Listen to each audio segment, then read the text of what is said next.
something for the old, something for the new, something for everybody in between. We leave nothing untouched. We are Spoon 107.5 FM.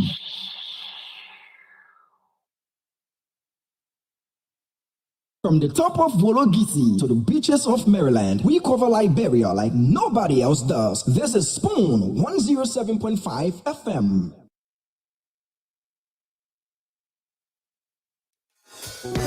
Yes, I, a special one from the CEO, stand coming with the spoon. And your boy, Friday the Southern Band. Charges on the beat. To the spoon to get your information. To the spoon to be part of our discussion. Spoon television. Spoon radio station. Spoon gonna tell you what is happening in Liberia. Spoon gonna tell you what is happening in Monrovia. Spoon gonna tell you what is happening in Africa. Just to spoon you will know. If the children crying for starvation, just to spoon. You want to get a news update, my brother, to spoon. You want to know what is happening in Monrovia, to spoon. Politicians want to make their decision, just to spoon. You want to know what's happening in the ministry, to spoon. Yeah, to spoon. To spoon. You from Funjama, Maryland, to spoon. To spoon. If you eat Cape congratulate my brother, to spoon. You got a Spoon TV, you got a Spoon Radio, to spoon. To spoon. You want to get a news update, to spoon. What? Yeah, Rastafari. Kilibamba, kilibamba, kilibamba, kilibamba, kilibamba, kilibamba. What I want? This one you back today. Spoon TV. This one you back today. Spoon TV.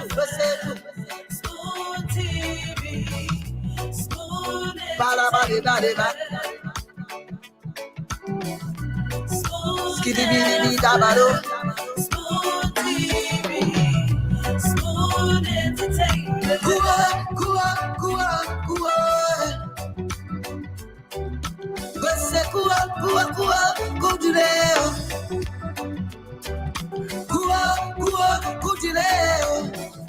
To the spoon to get your information. A terrific Tuesday it has been weather-wise. Today we didn't have much rain, or we had some drizzles across Monrovia, but the usual downpour of rain that we do get during the rainy season. Today the rain decided to take a little break and grant us some sunshine. So today has been a beautiful day, and as well it's a quite cozy night as the breeze is not so much, it's not so much windy, but you can guarantee where you are going to get all of the heat, all of the fire, all of the exchanges, and that area is just right here on the Spoon Talk. Last night's show was so fiery. The last time I checked, we had over 97,000 views of last night's show. Tonight's promises to be very interesting as well, with a lot of facts to be revealed. But what's going on in the country? The way transfer window open for many of the major leagues, or almost all of the major footballing leagues across the country, it seems like getting arrested league has been open in Liberia in late July. Yesterday we had the arrest of the former Solicitor General, Councillor Unity Twan, the controller of the FIA, and we also did see the arrest of the National Security Advisor to former President George Manneh Weah, and today Mark Jabate, Assistant Minister for Urbanization at the Ministry of Internal Affairs, also was pulled in for questioning. According to the IG of Police, Colonel Gregory Coleman, he ordered his arrest and in relation to threatening comments made against Representative Yeke Koluba. So tomorrow we might wake up again and hear another story of arrest. So arrest season has opened in Liberia. If you know you offended someone somehow, or your name is in some indictment or something, kindly be careful, because arrest season has opened in Liberia. Started late July, just after the 26th. So I do see Mr. Dwalu and the people in the background. A lot of trending stories in the country. Former President Weah is expected to address the country tomorrow, cum his partisans, at the CDC headquarters, and we've been hinted that is the key element of his address has got to do with the indictment and subsequent arrests of some of his former officials. The CDC, we did see former Representative Moses Akaras Gray made a post, that sounded like beating the war drums, and later he, made another post talking about CDC representatives should impeach President Boyka, which is a far call. And we've had mixed reactions. Former Finance Minister Samuel Twe branded his indictment and subsequent rate of arrest as a witch hunt.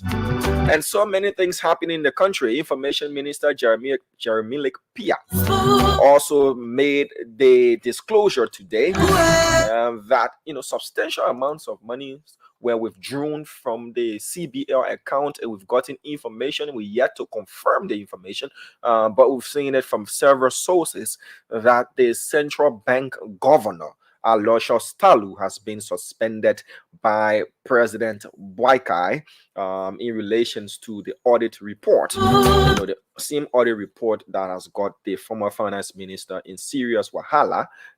So we've gotten that information. The Spoon Network will confirm it once we've gotten the confirmation, but top-notch sources have hinted that. Again, we cannot confirm that information, but according to Information Minister Jeremy Paye, the massive withdrawal from the CBL were made on the orders of former finance minister Samuel Twe. According to the LACC report, 1.5 billion Liberian dollars and 500,000 United States dollars were withdrawn from the CBL on the orders of Minister Twe, reportedly. But you heard all of that on the Spoon Talk. We revealed the information as well. I do see Dr. Francine Chino with Richardson is in the background. Let me bring on Mr. Dwalu as well. And Dr. Richardson, once she's ready, she's going to come on, and we'll start the introductory part of the show. Tita Porter, hope you're doing great, watching us from Winton, Illinois. Jeremiah Blessing Goba is watching us as well. Nan Gordon is watching us from the township of Erwin, New Jersey. Canton of Valais, Switzerland. Abe Wanta is watching us from Switzerland. Willett E. Morris is watching us from Texas and says, I love this show, man. Growing up as a kid, we heard a lot of myths and a lot of info that later on we found out weren't true. One of such things were that in Switzerland, nobody can own horse, nobody can own car. You can just park the car, your friend can use it. Damo, you come to hear me. Let me tell you the reason why Liberian supposed to say that. One crown, Papi want to Switzerland. I'll put a crown man in trouble. Crown, give it to the crown. Don't worry, you safe. I'm a crown man, so you safe. Listen, now when the crown Papi got to Switzerland, he was taking to the ATM, the money just not come here. Other people say, the machine get put money. Then he went to the car rental place. People bring the car up into the car. He said, but how they put control login? Because I heard that information, Mr. Dwalu, and growing up as kids, we were always entertaining each other with different stories and all of that. Yeah. And one of such stories was the fact that in Switzerland, everything is like free. You don't buy a car, you don't rent a house, you don't buy a house. Everything is free. Somebody can park the car, you get in the car, you go use it if you need to park. So a lot. But they had a real story about people. They got a great social program in this Scandinavian country and in most of Western Europe. a great public transportation system. They got public bikes in the street. You can rent them. They're not free. You put small money inside. You take it. You go rent a bike. They got cars now in America where a parking certain lot, you go, you pay a fee. You take the car, you go drive. But they're not free to say, oh, you're taking the car for free. Housing programs, sometimes these government will have housing that are subsidized and people go and live there. Better social program, but nothing is free. They pay a lot of taxes for that. Thank you. Because I've been packing my bags to go to just to add to that, for the women, they have a great maternity program. You can be off from work for at least, a year. Yeah, a year, not months. Yes, in America, until what we call the Family Medical Leave Act, FMLA, came into play maybe a couple of years ago. It wasn't, now you can take 3 months off when you have a baby. Either you or the spouse can take 3 months off, but it wasn't so easy for women at that time. So in places like the Scandinavian countries or Europe, they have great social programs. Like you can live in houses for cheap. But not that I've seen in the United States. I mean, we do have social programs like housing development, but not that generous. Yeah, not that generous. You still have to pay something. You still got to fill a lot of paperwork. By the time you finish filling out the paperwork to get a cheaper apartment, would kill you. It used to be. Let me just say that. I think there was a time where some of the houses were cheaper, some of the apartments, but they were terrible. They were terrible. I'm thinking about Staten Island. I don't know about you, Tualu, maybe. Well, not just Staten Island. I want to Staten Island. The more dangerous it is, because all kind of nyama can be there. In fact, President, we are living right around that era in Staten Island before. I facility there. I love Staten Island. Every time we went to Staten Island, it was small like bureau. Because on the street corner, they posted in paper color. I'm not kidding you. That's true. That's true. I mean, when you went to Staten Island is a city in New York City, Simon. And when you went there, if you live in other parts of America, you want to say you were just like going back to Liberia. Because if you walk in the street, people be speaking, hello, how you doing? The color, they be selling the street. I mean, it was just like home. So a lot of people used to just travel to Staten Island just to get that feel, that sense, But it wasn't. I'll put it this way: the old Staten Island, and a lot of Staten Island people can attest to that. I mean, the people used to poo in the elevator, people in the elevator, nobody would see. And I just love you, by the way. I use those elevators. Yeah, I use the elevator. You're flying airplane. Yeah, you shouldn't even touch. You don't even touch anything if you're going. If you're on the elevator, you go even down the stairs. People used to be sleeping in the staircases and all of that stuff. So yeah. But it's not a place to raise kids. You don't want to raise kids there basically at that time. No.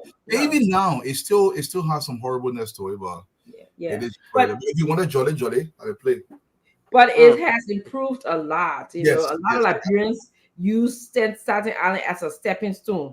They didn't pay rent. They bear that poo sand, the pee sand, the thing, but it was saving their money. And all of them moving to nice big houses on the outskirts of Staten Island. I visit some of them now, and I know they're living in much decent places. It was just a stepping stone. That's the story I like. I like when you use, when you make sacrifices for your life. That's what we have to do in Liberia. We gotta make sacrifices for Liberia. And I'm gonna guess what? If I came to America, I didn't get paperwork, but I want to start out there. I can get to the job until the people need, and still be doing my hustle. I don't need real paper. Yeah. So not just Liberia, it's almost every immigrant group does that. Yes. Every immigrant group in America. Because you point you comfortable that place you want to go. Yes. The how it was. Before you can find like your Sally or this more color, they find plenty for you. Wow, I myself feel comfortable there too. Dr. Richardson, when you mentioned generous, especially in relation to the Scandinavian countries, then I remember the series I watched on Netflix called Prison, World Toughest Prison or so.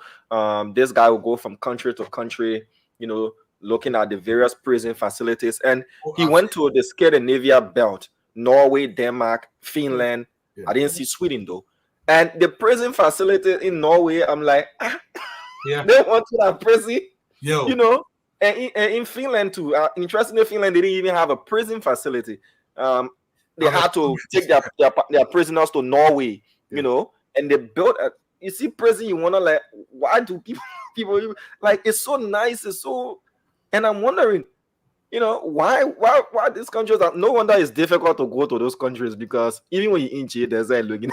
Yeah, but Jama, they have a homogeneous society, and they build their society in a way where, look, prison is, even though we can say for rehabilitation, but you got to understand the people that go to prison will come out of the community to the society. Yes. That place is filthy. Like right now, we get big shots going to jail, right? And South Beach, you can smell the PP stand all the way from GSA. You can smell the PP stand from South Beach. And that is that. Now, the friends, I'm not joking. You can smell it. Now they're regretting. We don't want to face the prison. It doesn't have to be Norway style, but let it be clean and comfortable to some extent. So, oh, value. Then people go, because a lot of people in Alberta homes will be worse off than the prison. Yeah.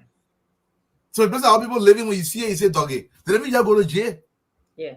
And in a prison system, the people have rights, even though you committed a crime, but you still have rights. And Dwalu said something very important. At the end of the day, you come back to society. So if we don't treat you right in prison, if you learn bad behavior and you become worse in prison, then when you come out, then we're in trouble. We as community members, we are in trouble.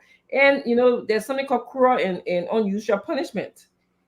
Just because you commit a crime doesn't mean that, going to prison should be a cruel and unusual punishment for you.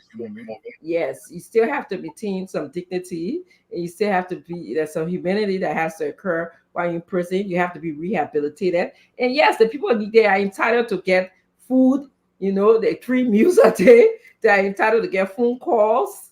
They are entitled to get, maybe they'll be in a small little bunker or a little room, but they're entitled to go outside, they're entitled to exercise, and then some of them do have jobs in prison. Like some of them, they have jobs in prison as well, where they get paid minimum wage, maybe perhaps a lower. But yeah, you're right, Dama. It's not like South Beach. It's speaking here in Massachusetts, that friends, I don't know what to do up there in Maryland. Sometimes you can see the prisoners along the road picking all the garbage. That's right. They pick up the trash. I mean, not murderers now, basic petty crime people. Or somebody be a wife, or it depends on the degree of which now. If you commit a petty crime, shoplifting, put you the boss. You can get a PhD in prison too, by the way. That's right. People go to school. Yes. Yeah. A lot of prisoner comes out, they come out as lawyers because they study, they have to support their cases. They study, the legal impact of the case. While they were there, and I've seen a lot of them, a lot of jailhouse lawyers, I call them, and it's a name of affection that we call each other jailhouse lawyers. Come on. Yes, sir. But the only thing before Papa starting Ireland, the only times I love us starting Ireland, any kind of soup you want, you can get it any day. Come on, we're gonna see the old man and go. I told you, the old man said the soup they eat a hole. Yeah, you just go in the hole. But I still happening. Oh, yeah, but it's still happening. Yeah. You know what they cook in the hall? When they cook, they say, "Man, the one go to the grill, like you everything on the wire." Yeah, order. They put B. Yes, that's true. And let me tell you, I have a couple of friends who have survived like that. They don't have, that's their job, and they have excelled in the system. Yep. They have bought multiple homes. Yep. Because and that's what they're doing. They just cooking their little soup, kesali, tobagi, potato green. You want to eat it? You just call everything on it, low key, nobody on. They don't register the business, nothing. No. Why? You gotta pay taxes. You gotta do all that. So who know about it? When we the worst thing I saw in Philly, that man, we Massachusetts too kind of a little bit down. So we can go to the enjoyment era. Then we come back. Philadelphia. I went for the. I went to Philly one time. They got in when they were like Independence Day. They rented a hotel room. Inside the people hotel room, people were selling the kobo. They're cooking. No, they cook. They pre-cook the food, and they took the food to the hotel. I ate some of it. I guilty of my food. I eat it. Pepper color, you find it there. Anything, bread, shortbread, fufu. They were selling it in the hotel room. Yes. Come on, I mean, we hungry, but man, you go to room 415. They can bring the food. I know. Yeah. It's America. Any way to make it. Yes. And actually, I'm speaking about that. I have to give a shout out to my very best friend. She owns Beaumont's Bridge, and it's in Philadelphia. I was there today because she helps me like do small. I have a party coming up this weekend, and so she's helping me making the meat and the chicken and stuff. So we had a meat. But that I'm telling you, through Beaumont Bridge, my girl now buy houses, build houses. And Jawa Jawa said, I just call, I say, my girl, I want potato green, I want palm butter, deeply put my package together, and I send my daughter to go pick it up if I can go pick it up. And I get my whether she pay taxes, that's not my business, right? That's my business. That's my business. Yeah, But it's the way it's and immigrants do it. It's not just us. It's the way of surviving. It's the way of moving up in the system. And that's just how you survive in the country. Yeah, I remember somebody started surviving, by directing construction trucks with the flag. That was their first job in the US. Well, that's good job. And today they hold a doctorate degree. That is me. That is me. I was a construction worker. I wish I could get a picture, so I'll show it to you. No, but I got my first job. I should have made a newspaper at the time. I was employee of the year. They had something called a Fall River Youth Program. So you see the sidewalk, right? The grass can grow inside the sidewalk. So they would take a bunch of high school students. At the time, it was $4.25 an hour. And our job was you don't want to get Magnet Street. All the grass in the sidewalk, you want to pick it from. So every summer, we pick the grass, but we don't. Nobody monitor. We'll go walk about all day. We pick up 2 grass. We'll go get out. That 8-hour work. So it was just fun. But it bought my sneakers. It bought my bus pass. I mean, it did a lot of stuff for you. Yeah, and that's the option. That's what we want in our country. That is the option that you have for the young people. It's quite an experience, even me working as a construction worker, I was the only female working with these guys. You working in the landscaping kind of business as well. That's why you making it thing sound so nice. Why you trying to landscape? You landscaping. Grass picking. Picking grass. The grass growing the concrete. You gotta pick it up. Yeah, you see, and to tell you the truth, they were just giving $12 to do because in a country you got chemical spray, that you got a bunch of students. And then they're talking and lecturing, but they know that these kids need that sort of development. They need that kind of social exposure. Plus, they need to know the value of labor. The value of waking up early in the morning, because the hardest thing for me at that age was like, who won't get in the morning to be structured? You don't want to be. And the city pays you. Yes. It was a summer program. You do it for 3 months. You buy your books, you buy your sneakers, you buy all that stuff to go by the school. So within that 3 months, you made like $2,000-$3,000. Exactly. You buy that stuff, you go by the school. Yeah. And that's what I've been telling the kids in my community. We've gotten so used to handouts. We want to beg always. We want people to give us handouts, but we don't want to take initiatives that will earn us some money. Look at our various communities, how filthy they are.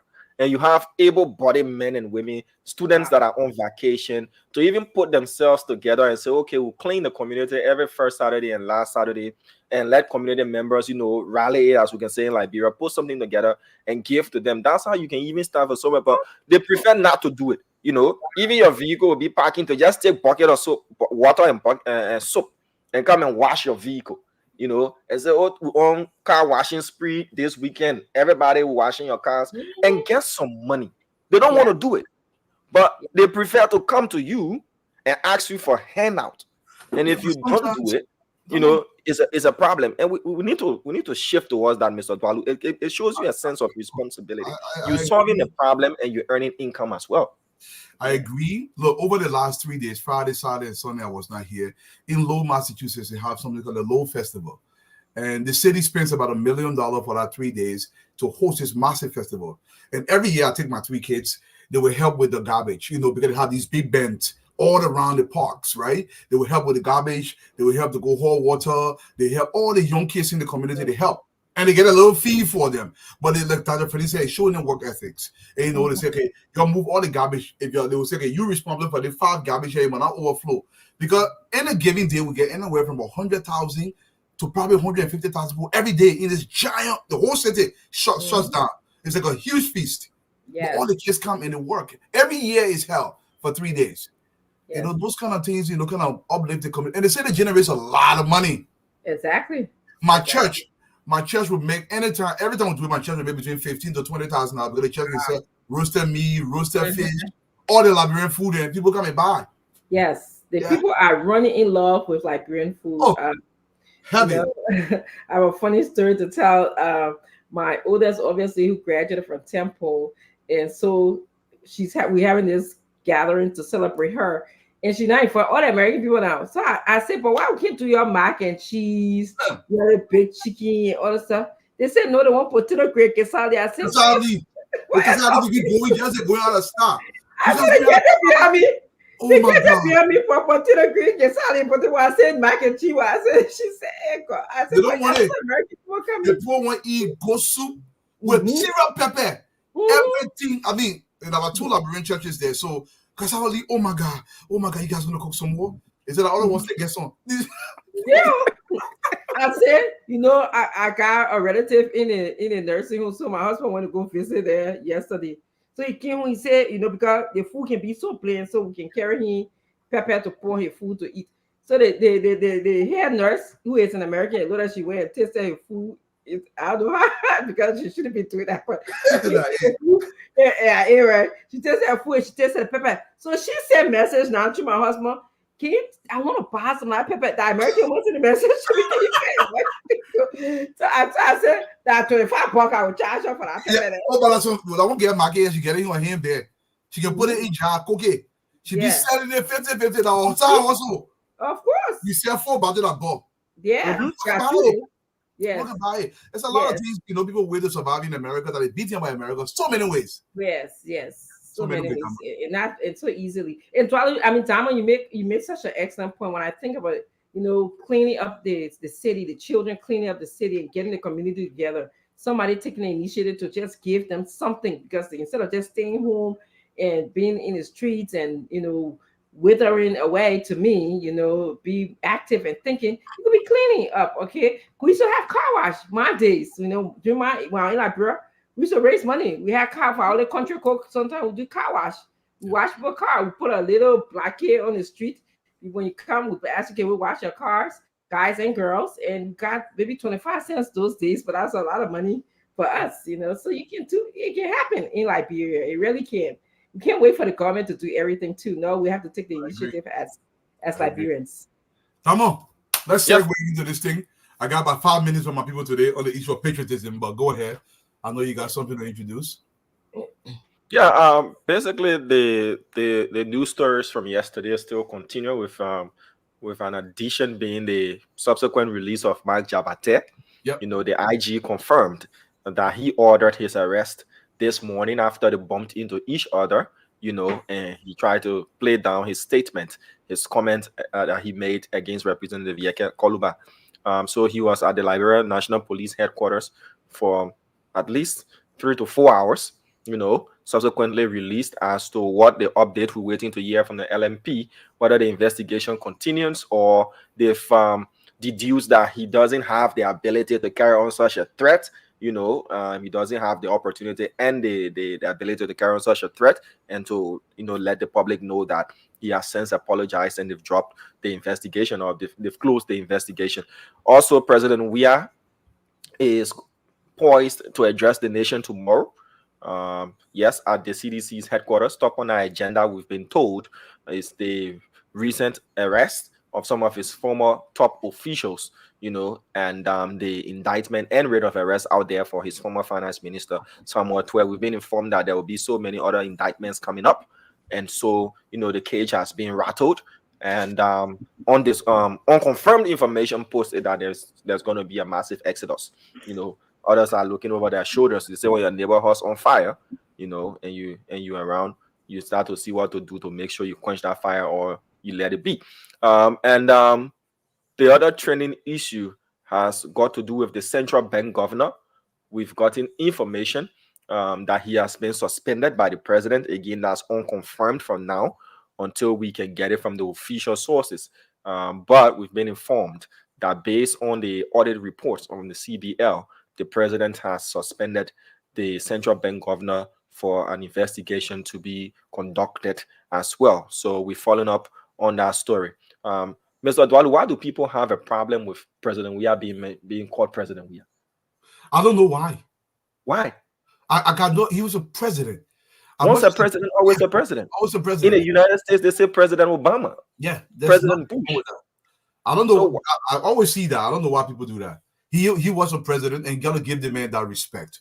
As much as I disagree with President Weah, and I don't think he should have been president, but he was president, and you have to respect him for it. That I will give it to President Weah every single time, because he was president. The people elected him free and fairly. He was president of my country. As much as I don't think this man is qualified to even become a dog catcher, but he was president of this country. Yeah, so those are just some of the updates, And I want to add too, Samuel Twain News just hit the international space. There was an article right now on the BBC talking about Mr. Twain. I know you spoke about the executive governor of the Central Bank of Liberia, Lucius Tanu himself. He allotted close to $20 million without approval, beyond the expenditure limits. He has to answer for that. Like I said, President Bouaka is doing the right thing. I will continue to insist upon this. Do it fairly, openly, legally, and expeditiously. Let him go through the process, and if they are found guilty, look, I got a special message here today for potential jurors in this case and judges. Let me tell you, jury people. Start picking up your jurors and judges already. Oh no, I want to be very serious because this is a serious thing. Don't you think it will go to a bench trial? No, if they go a bench trial, that'll be even better. But I want to say this to any potential juror in the country. These boys stole close to $1 billion. That's unaccounted for in total. If they are going to bribe you, you're going to destroy your name. If you get caught, there will be serious consequence. Don't ask for anything less than $1 million per person. Don't allow them to bribe you chicken fee if you're going to take a bribe. If you're going to stupidly take a bribe, make sure that bribe is sufficient to take care of your children, to take care of your family when you go to jail, because there will be serious consequences for that. I'm pretty sure the judges are aware of it. These are serious national cases. It's also international as well. Everybody else is looking. The likes of Tue has been sanctioned by the Americans. So trust me, the Americans are paying attention to these cases. So don't go there and your last man to kind of get you $4, then you say you told bribe for you to, throw the case. That would be ridiculous. But I want to talk to you guys today about the issue of patriotism. A lot of times in Liberia, we would talk about patriotism as though it's some passing fad, and people would just talk about it in passing. Patriotism is not something you speak about. It's not something you feel about or something somebody asks you to do. It is something that is almost natural, almost inherent in you, because this is your heritage. And in order to protect that heritage, you have to take into consideration that for your children to do well, you have to protect your posterity, the generations that are coming after you. This is what entails patriotism. It's not just the protection of your country. It is the preservation of your way of life and the continuation of your culture and your tradition. Money cannot pay for this. A man cannot go counter to the progress of that society and yet still claim to become patriotic of that country. You cannot be patriotic and steal from your people. They are not synonymous. They don't go together. They are not parallel. They are opposite each other. You cannot take the bricks from a 12-story building and you say, I'm building a house. No, you are taking bricks away from the house being built. Patriotism is void of self-issue. Patriotism is selfless in many respects. It promotes the greater good. It promotes the elevation of that society without even considering yourself. In fact, patriotism goes a little bit beyond that. It also goes beyond the point where you will sacrifice your life to ensure the country survives. I'm not talking stupidly. I don't want somebody to come on the air and say, oh, so that's not what I'm saying. But what I'm saying is, if you are a soldier of the Republic, you swore an oath to the Republic, you're willing to die for that Republic. If you're a statesman of that Republic, you're willing to protect the interest of the state, even at the expense of your own job. We have to understand and start using this as if to say patriotism is like a jacket you can put on and take off when you please. Patriotism is part of your soul. It is permanent. It will always be there. It is transferred to your children to do your action. Anybody who willingly steals from the people cannot be patriotic. They don't go together. It is impossible to steal from your people and denigrate your country and be patriotic in the same light. That is not true. That is not possible. Patriotism is selfless. It is forward-looking. It is an issue that builds a society. It preserves the family. It preserves the community. It strengthens the soldiers. It strengthens the security arm. It elevates the country economically. And everything it does is for the upward movement of that society. It does it in totality. It is not half-assed. It is not halfway. It doesn't think about itself in the sense where you build a massive fence in the community, you fence it using stolen money, and you say, my man, Liberia moving forward, Liberia sweet. Patriotism does not go and sleep with little girls because you got some money to pay them. It counter the society. Patriotism does not disadvantage a girl in the office before she gets a promotion. You have to sleep with her. That's not patriotism. That's counter to the development of that society. Patriotism does not take bribing traffic because he said, my man, I got to eat too. If you believe the job is not adequate for you, leave that job because it's not proper. Go make your call and make your money. But if you decide to stand between me and chaos, to stand on the border so drugs cannot come into my country, and you say, my man, I got to take my own money, this is not patriotism. This is selfish, and this endangers the entire republic. Look, when I talk about the Zogoization of Liberia, this is what I'm talking about. I wrote a paper sometime back. It's called Zogo is Us. We are Zogos. Google the paper. Check it out. Zogo is us.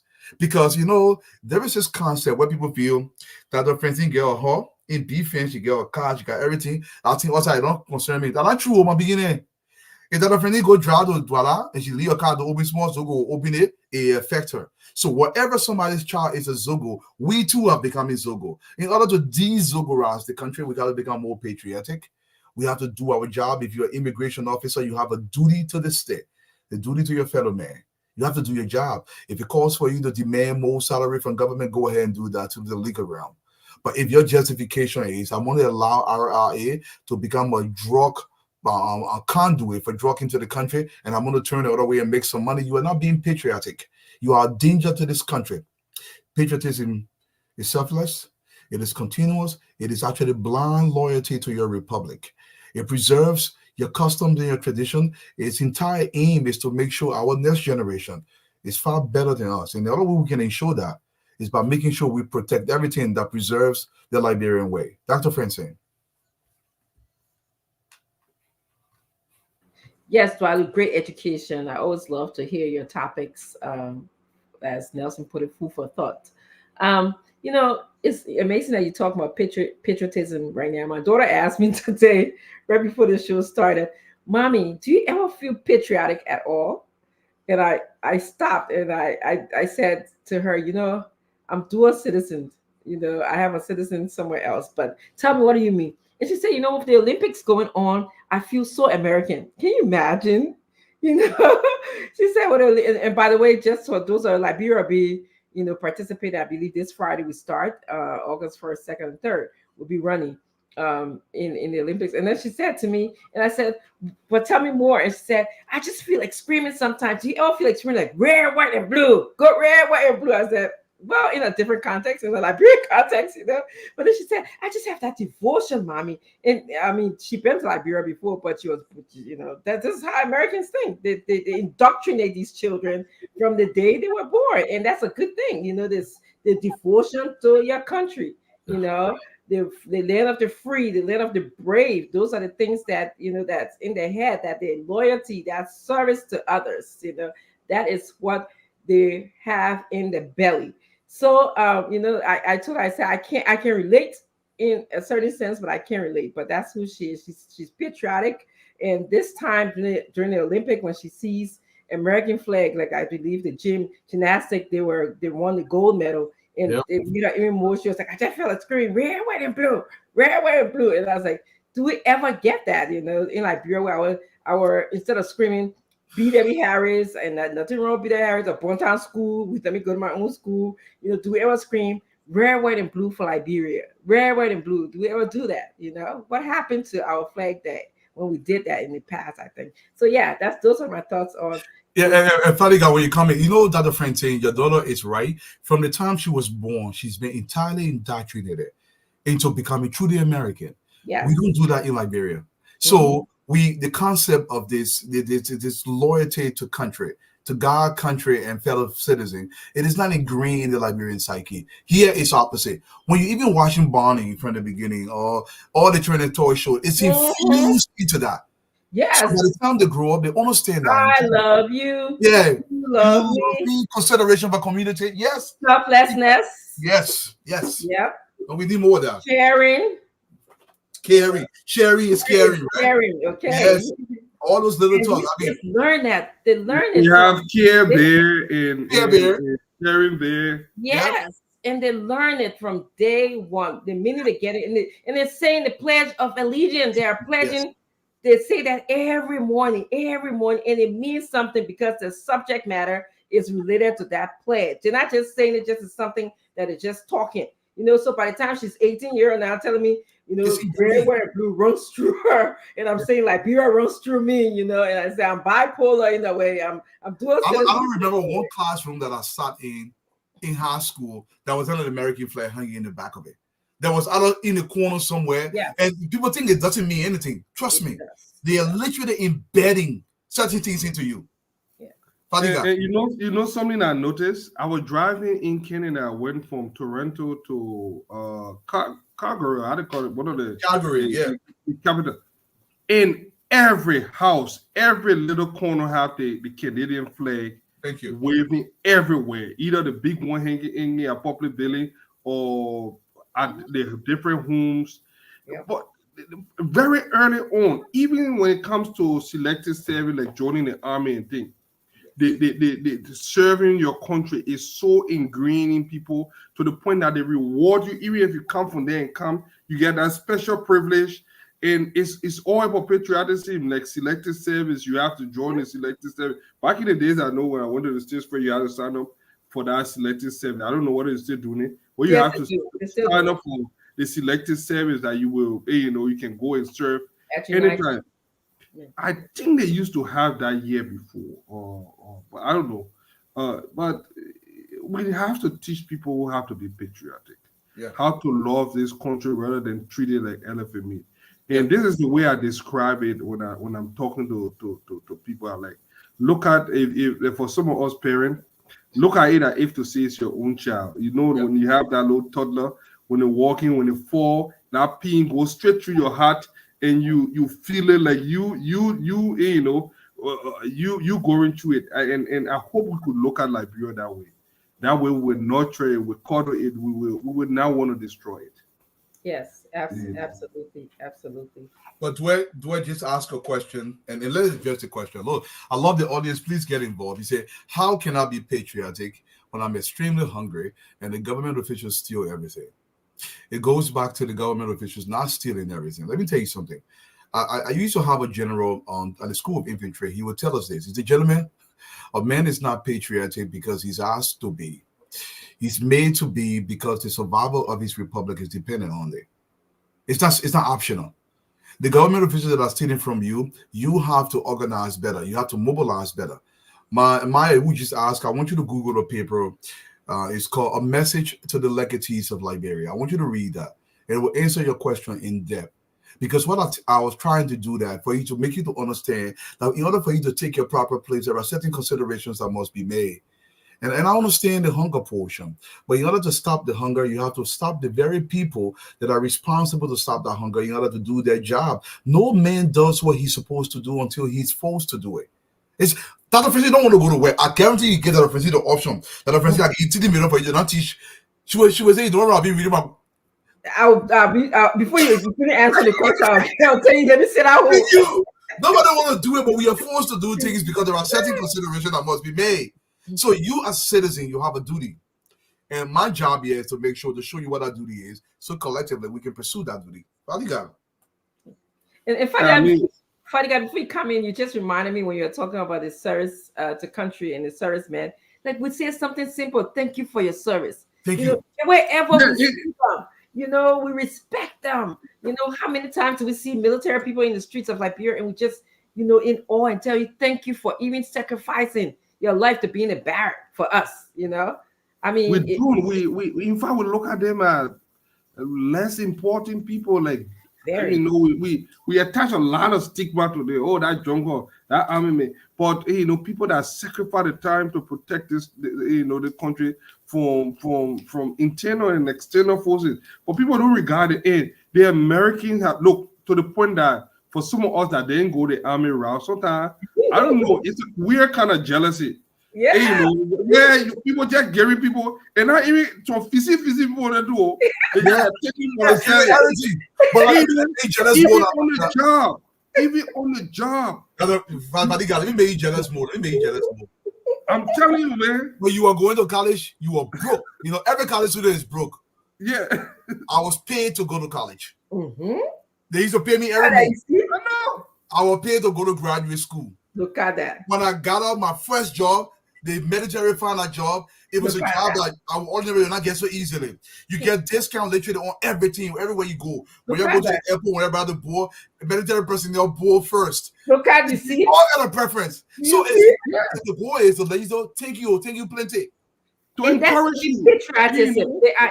They are invoking patriotism when we see that. Yeah. We you say, know, wow. of you, The love of this country comes first. That Dwalu can pour before me. Dwalu get preference, you know, to be educated before me in terms of the monetary value. So I get, you know, we get jealous. We enjoy it. We it's a sense of being patriotic, you know, to your country to say, yes, they're putting a price on Dwalu, a higher price, a higher value on Dwalu because he served for this country, he respects this country, you know.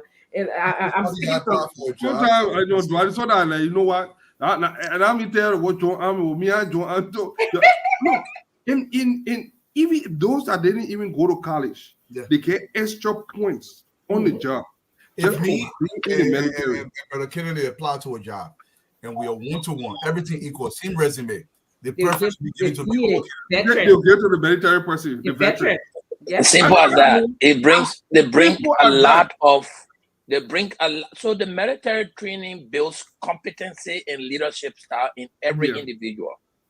So the fact that you go through the ranks and file of the military to even make a enlisted officer up to maybe a sergeant level, it's a lot. It comes with a lot of leadership skill building and a lot of career courses. Discipline. That so that comes to add up now to your education. So a guy who is a warrant officer in the military, let me not go to warrant officer because those are mostly career background people. But a guy who is a staff sergeant, whether he stopped in high school or he did GED, he has a college level education because of the years he's been there.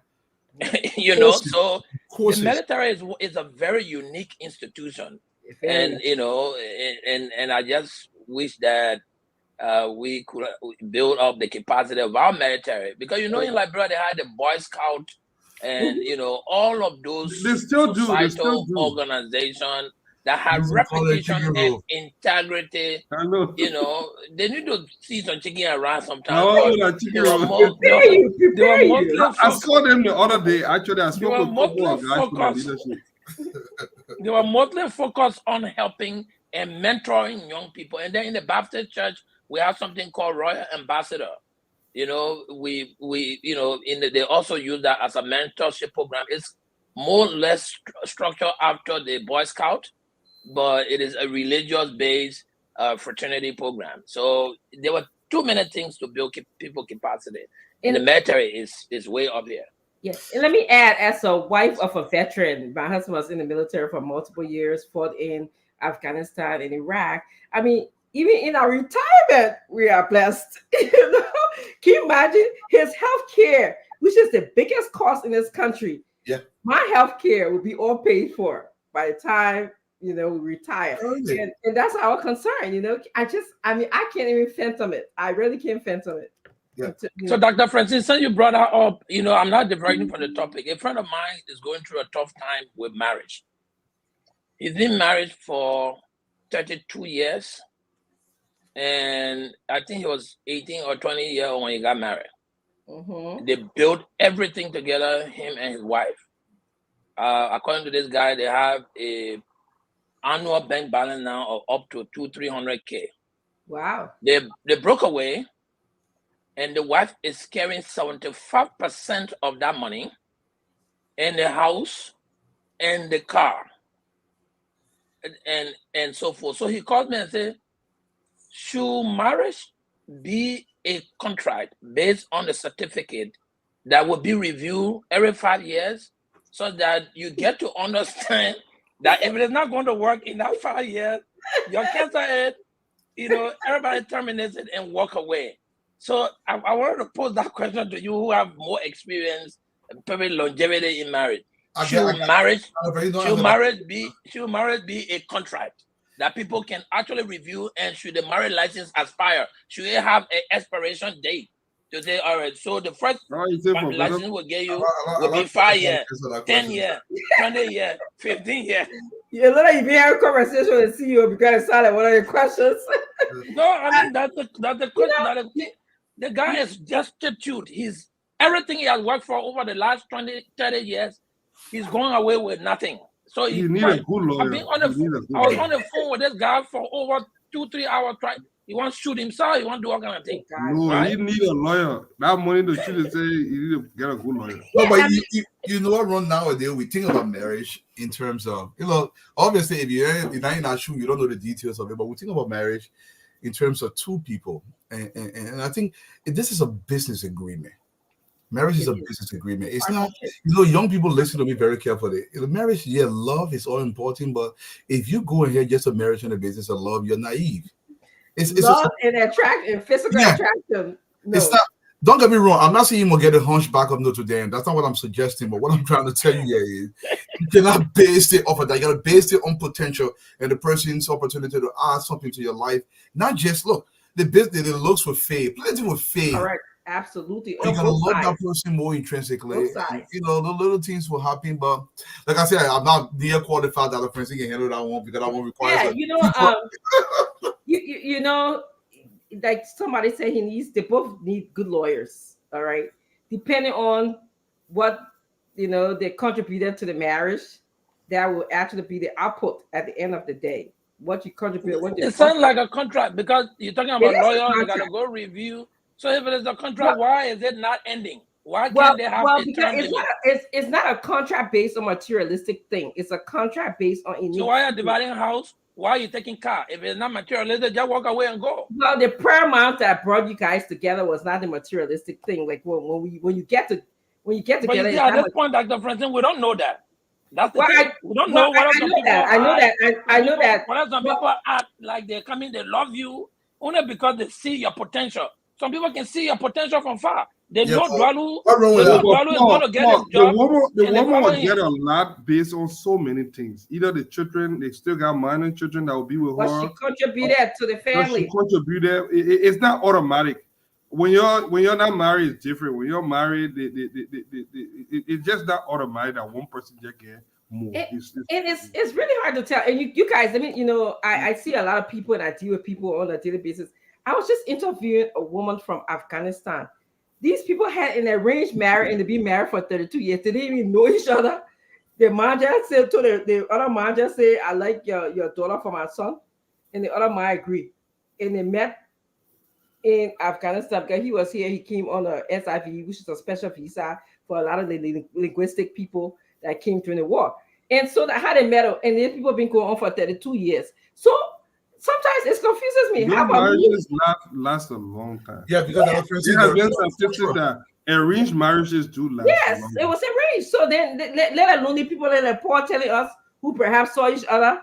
They say they started like each other. They were together for 32 years and now today so I don't know. But let me say this. Before 1980 in Liberia, if I saw a woman that I was interested in, I'm going to her father. The reason you go to the whole family. So for me to get Castle aside, it's very difficult because I have to deal with the entire family. But this time, see the get it don't. There's no value. Dwalu, somebody tell me. Dwalu, somebody tell me the reason why they even go to see the parent is to look at the man. Is that woman? You look at the man. In 30 years, the girl will be your man. That's true. According to them, why they go, you go to know the family. But I agree with you. In fact, you as the guy will not go to the godfather. Yeah. I mean, that's what my father did. You got to call your pa or your uncle to go. My father and my uncle had to go to my wife's father. Right. That's how it was done. And right here in Massachusetts, it was not like in Liberia. No, don't let up. I can still vote my way. I say I pay 15 cents for you. Don't give me that. Won't go like 15 cents. Go back to those things. It's important. It seems trivial, but it's very important when you can go and meet your family because you got extra eyes looking at this family structure. What is it that you're taking on here? Because that woman you're taking on and the woman who's taking you on, Yeah, kind of know where you're getting to, you know. Yeah. I don't let it stage that Stanton came in. So let you go directly to the program. We already listed so that's about everything. Yeah. What you guys are discussing? We got 5 more minutes. We got Wilma Paye, he's in studio, but we got 5 more minutes. What you guys are discussing? Go ahead. I heard we're asking what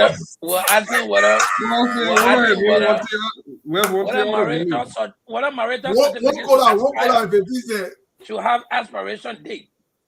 But man, let me say something. And no people are going to get fair with me. Nobody will go pay Brad price 15 cents.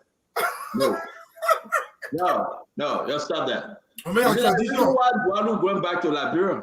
Because he got a lot of 15 cents to pay a lot of bride prices. So he went back to Liberia. Charlie, he got a lot of 15 cents. That's why America did that. I got it coming for you next. And that's the reason why Fadiga can't come back from Liberia. You're 15 cents there, right? Just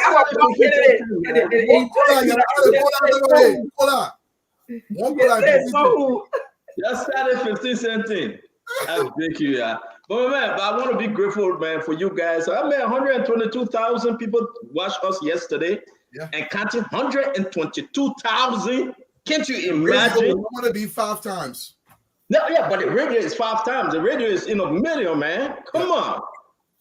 This is the day the Lord has made. We will rejoice and be glad in it. I want to say thanks to all the fabulous panelists on Spoon Network, the newsmaker on Spoon Network.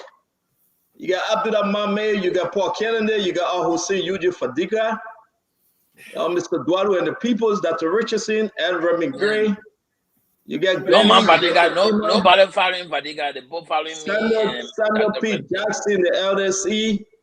I mean, I said, though, on the one-on-one with the Spoon Network, one-on-one with the CEO, you got Kiatama, and Kev said, force your way in, but Kev Umpa will leave it with Dr. Richardson. He and Dr. Richardson will decide. You can say that if you laugh. No. Listen, we move, right? I know Kev that your brother, Dr. Richardson. We move. I ain't got nothing to say. I say my own, you say your own. But let me finish. You going to interrupt me like you did Edwin Snow? Don't do this now. Don't interrupt me like you did Edwin Snow. I beg you. Sorry. We got the Minister of Lands Mines on the show. She's coming on tonight. We got serious issue happening, Dwadu. I put something in the chat room. Y'all please take a look because we'll be discussing them. We got the real minister, the Chinese guy with his own group. And folks, we're going to talk about those people. Amara Conan, an arrest warrant is out for him. If you find Amara Conan, the government is willing to pay you. If you can tell the government of Liberia. You mean Senator Amara Conan? Okay, let me tell my own. I ain't been talking. Let me mute. You're listening. I like that. I got your attention. They say American way. American asking for the Ebola money, so you leave that one. American will get account for the people Ebola money they ate. But anyway, Madam Sally took full responsibility of that Ebola money. We say ask American where the people money at. But if you find Samuel 12, folks, the government coming up, don't find him yet. The government say if anybody can turn Samuel 12 over, they give them 50,000. If you can tell Gregor Koma today where he can go and arrest Samuel 12, you got money. You will be one of the richest person in Liberia. They put a price tag on Samuel 12 head. But then I asked myself, I said, why? Samuel 12 is willing to get to the Liberia National Police, surrender, and guess what happened? He will be with his lawyer. They will cuff him, and he'll go under the process. He's willing. Samuel 12 said he's not running. He's not running from the Liberian government. The former finance minister for 6 years, he said, I am going to face injustice. Okay? You have Samuel 12 and the rest of them. Samuel 12 is in Ivory Coast. He back and forth. He will surrender. But he can only surrender after George Banners will speak to the nation. The former president addressed the nation tomorrow. Tomorrow at 11 a.m. I don't know whether it will be recorded. You guys, let me ask you. You think the man will take question or that pre-recorded something we thinking about here? Joe will not take question. He will not take question. He will not? But he will not. He will not take question. Fadiga, will Joe will take question tomorrow? Well, at this point, I really don't know what to expect with him, but I think it will be live. I don't think it will be pre-recorded. Yeah, it will be live, but will he take question tomorrow? I don't know. I doubted he would take questions. He didn't do it with. If Joe didn't take question tomorrow, I give it on him. That's why he would take question tomorrow. He must take question for tomorrow. This is about his does he normally take questions? Does he normally? No, if the answer to that question is no, then he's not going to take. Look, you got to follow somebody's trend in leadership. There are certain leaders who are interactive. If Joel doesn't take question no more, if he failed to take question no more, the people shouldn't really let him to be president. The people shouldn't carry him to run on a party. You won't tell me for 6 years you didn't take question. Even this important thing, your finance minister is going to jail. People that are loyal to you going to jail, and you will not take question. I'm going to ask Woman Paye. I'm going to ask Woman Paye whether a good friend and a Woman Paye best friend. You know that, right? Woman Paye know Joe very well. Stanton. Yeah. Even if Joe a President Joe attempts to take question, it will be rushed. It will be filibuster. It will be blocked by a lot. They say, "Man, because they don't trust him to take question. Because Joe he has an IQ of a freaking squirrel. He didn't even going to take any kind of serious question for any kind of press before he self-incriminate. He's not going to take question. If Joe won't take question, then he can't respond to her. Dr. Richardson, you think he will take question? That ass, I'm gonna ask. Hey, I will not end up for you. Let's see. Former President Weah is a service person to the country. I think Spoon should invite him. You know how many times we have invited him? No, you know how many times we have invited him? I think Spoon should invite. That's your best friend. Call him. Call him. Yeah, man, God. But I know we got Woman Paye in studio. I know Damo. I can see him. I want to ask a question, Uncle Sam.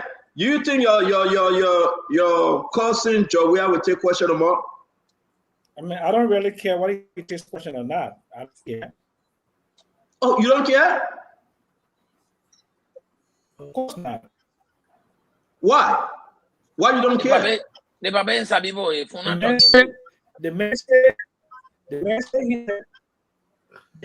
addressing the nation. Yeah, he addressing the nation if you told you go. But you get something with your internet. Your internet your internet is not being right today. But ladies and gentlemen, we want to say thank you for joining us. Yes, sir. Yes, sir. Share the program. We're about to bring in studio Minister Women Paye, the Minister of Alliance, Mine and Energy. We got a lot of stuff happening. When you talk about illicit money, you get the Galfan group, you got a real minister who is Galfan, and you got Michael, his group, right? But that's not the only thing. We got other money activities around the country. People get lessons that they are not even supposed to mind, right? We are looking at this case on Galfan. I want you to give it your best shot. We can't talk to nobody else but Women Paye. Now, let's tell you a little more about Women Paye. This man feared nothing. He stood in front of Madam Sally. He said, I will suspend you from the Unity Party. He did. He stood in front of, the late Cassell. He said, Cassell, you are not performing well. We will take this party from you. Though you are sponsoring the party, though you funded this party, but we will take this party from you. And he went brutal on Cassell. Today, he's serving as your landmass and energy minister. Yet we are about to talk to him on something that is so dear to his heart. He is fighting the Chinese cartel.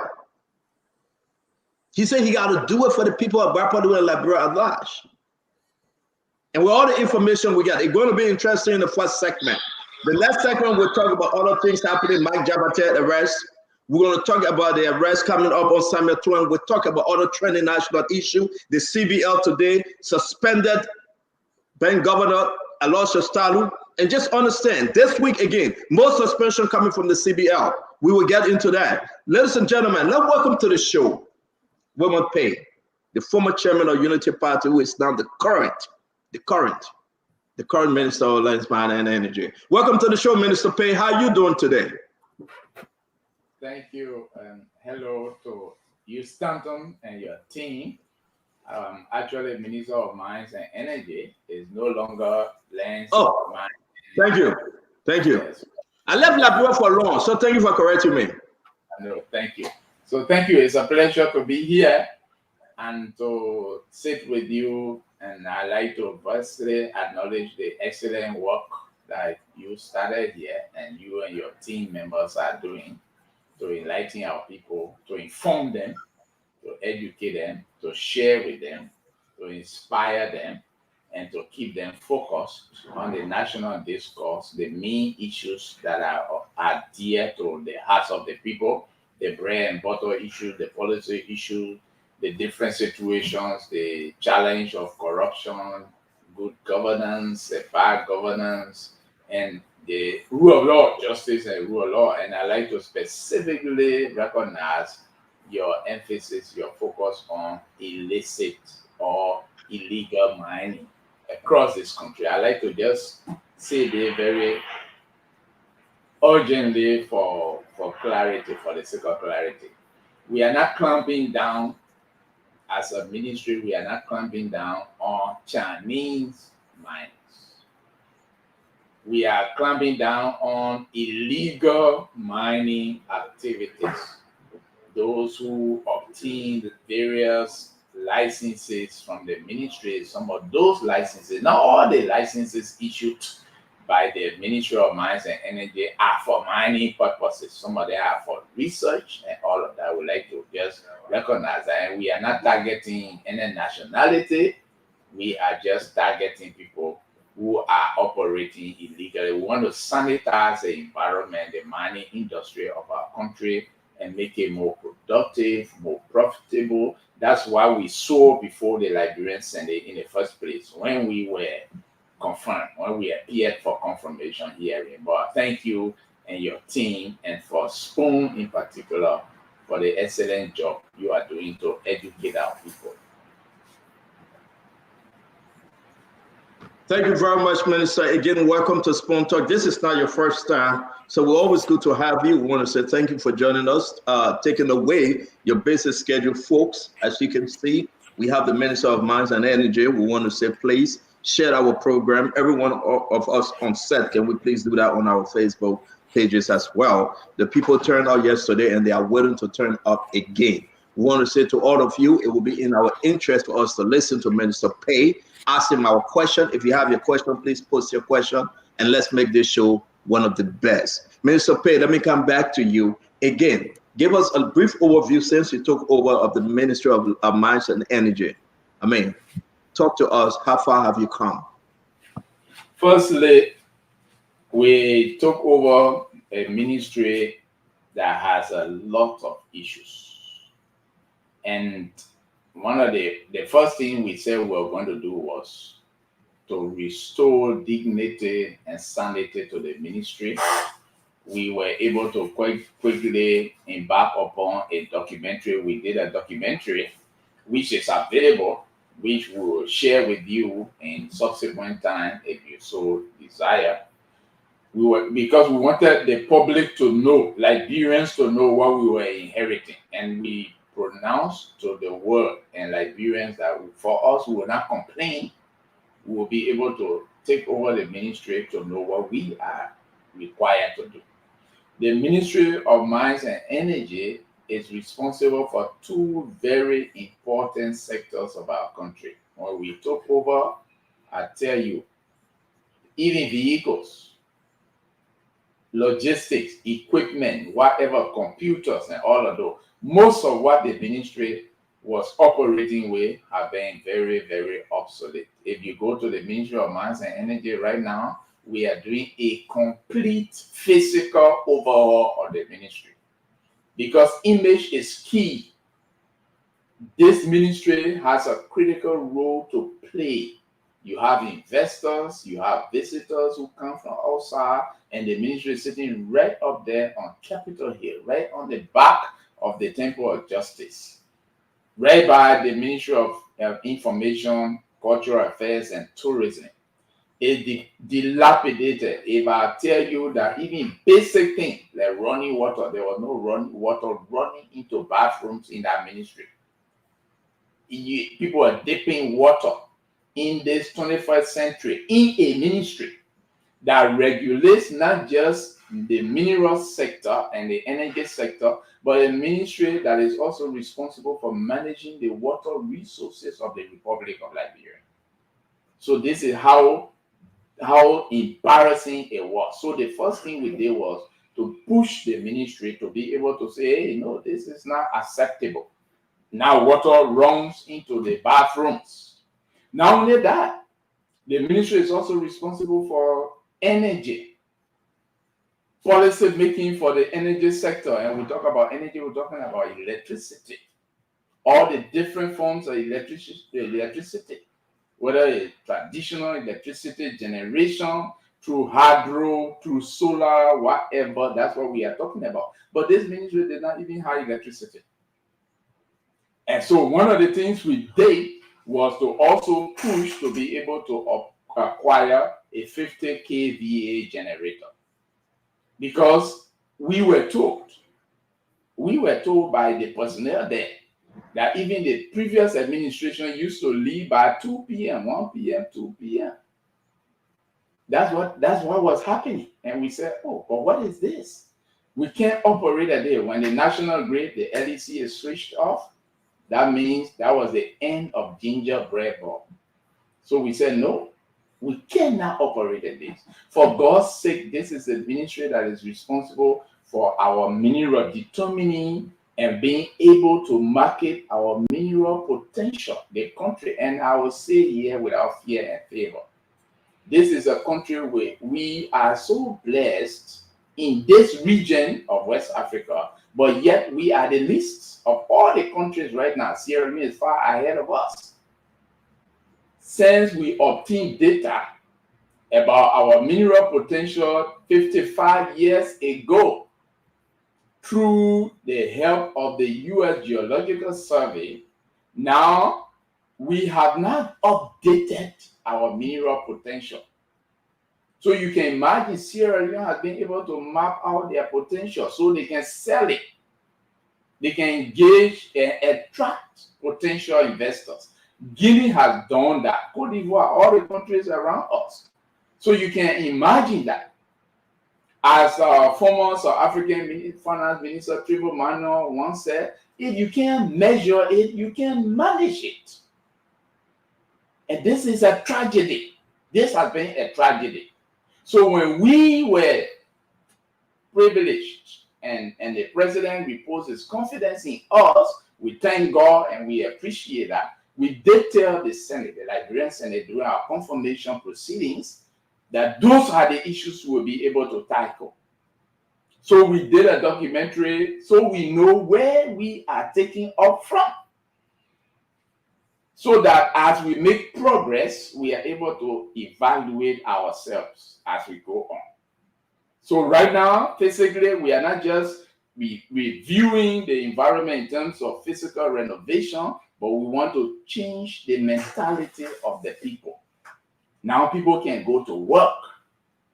And you will not believe it. Maybe it will sound so strange because you guys live in advanced society where these things will sound so odd. But I tell you, the ministry, even the entire working environment, we inherited about 225 volunteer inspectors. 225 volunteer inspectors. And then our commitment was, hey, but we were not appointed by the president, nominated by the president, confirmed by the Liberian Senate to operate outside of the law. So we said, no, we are here to work with employees. That was the first challenge that we faced. Imagine people being volunteers, inspecting mining operations across the country. If somebody is to go to a mining company or license holder, whether the person has a Class B license or whatever license, and the person is responsible to report to the ministry and say, this person has done this or is not in compliance with our law. You can imagine that. But if the person is now on salary for years, how is the person surviving? We say, no, we have to change it. And usually change is painful. But we have made a personal commitment. And I want to thank the president for giving us a team that is united in purpose. The team is very determined and we are united in purpose. That's what we are doing. So we Thank you. It was difficult for us to brave that, and say, look, you know what? We can't continue with this. So we changed that. The other point I want to make is that we inherited a ministry that does not even have proper centralized organ. If you are looking at the Ministry of Education, for example, there is a county education office. Then you have a district education office. Likewise, agriculture and other ministries. But this ministry has been operating with a structure that doesn't even make sense to us. You look at Grand Cabon, Bapolo, and Bomi, you say that those three counties are the one person is responsible for them. You call the person a regional coordinator. How effective can that be? Money is taking place all across this country. So for us, when we assume the responsibility, we accept it with courage, with a fortitude and a strength. And we know that it was going to be difficult anyway. We knew that people would fight back, but we are resolved to fight it because, number one, the 26 different mineral occurrences we have in this country, the only way the country can benefit from it, and not just from the royalty, the between 3% to 4.5% royalties that are paid to the country, will not transform this country. In fact, fortunately for us, the president has given us the green light to review everything we have inherited and make sure that it is transformed into a sector that performs and delivers. And this is what we are doing, Stanton. We share the documentary with you, but we are fighting and we are establishing county offices across. As I speak to you, there's a team that is leaving Monrovia tomorrow and going to the southeast. Many people think that what is happening across the country, people just seem to focus too much on Bapulu and Western Liberia, but ours is a nationwide effort. Thank you, Minister. Thank you very much. It's always good having you in studio to discuss our energy, our money, and every other thing you got doing at the Ministry of Man and Energy. It's important for us to do this conversation today because of so many information out there on our natural resources. You fully aware that here we do ask question, we engage seriously. Dama, please, can you adjust the camera of the minister if you don't mind? We have Dr. Richardson, we have Mr. Duarte, we have Paul Kennedy, Uncle Sam Jackson, Hossein Fadika. Mambe will be joining us and the rest of the team as the door is coming on. Then we have a full house to ask this question. Let me just actually get into the first segment of your interview tonight, which is Bopolu. Sorry if I'm not pronouncing the county or the district right. Bopolu, Bopolu, but somewhere you know what I'm talking about. On the Paul Kennedy, and you can pronounce that county correctly. But I want to say to you, the issue about Galfan today, we receive information. We've been following this story. Let's just get to it. Who is Galfan, the real minister?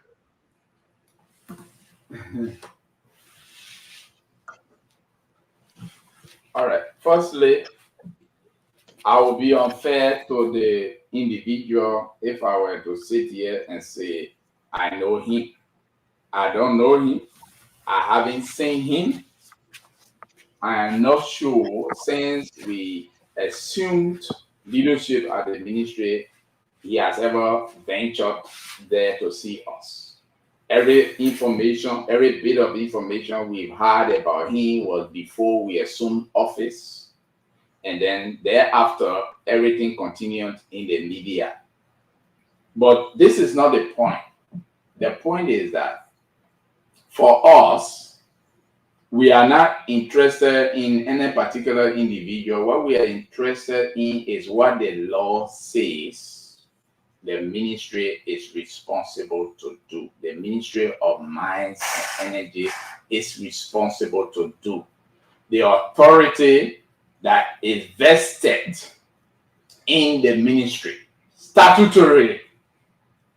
What I can say to you with confidence and without fear or favor is that the ministry embarked upon a license review exercise, and there are different categories of licenses. Some of them, we have exploration license, we have reconnaissance, we have prospecting, we have mining license class B, we have class A, and all of those.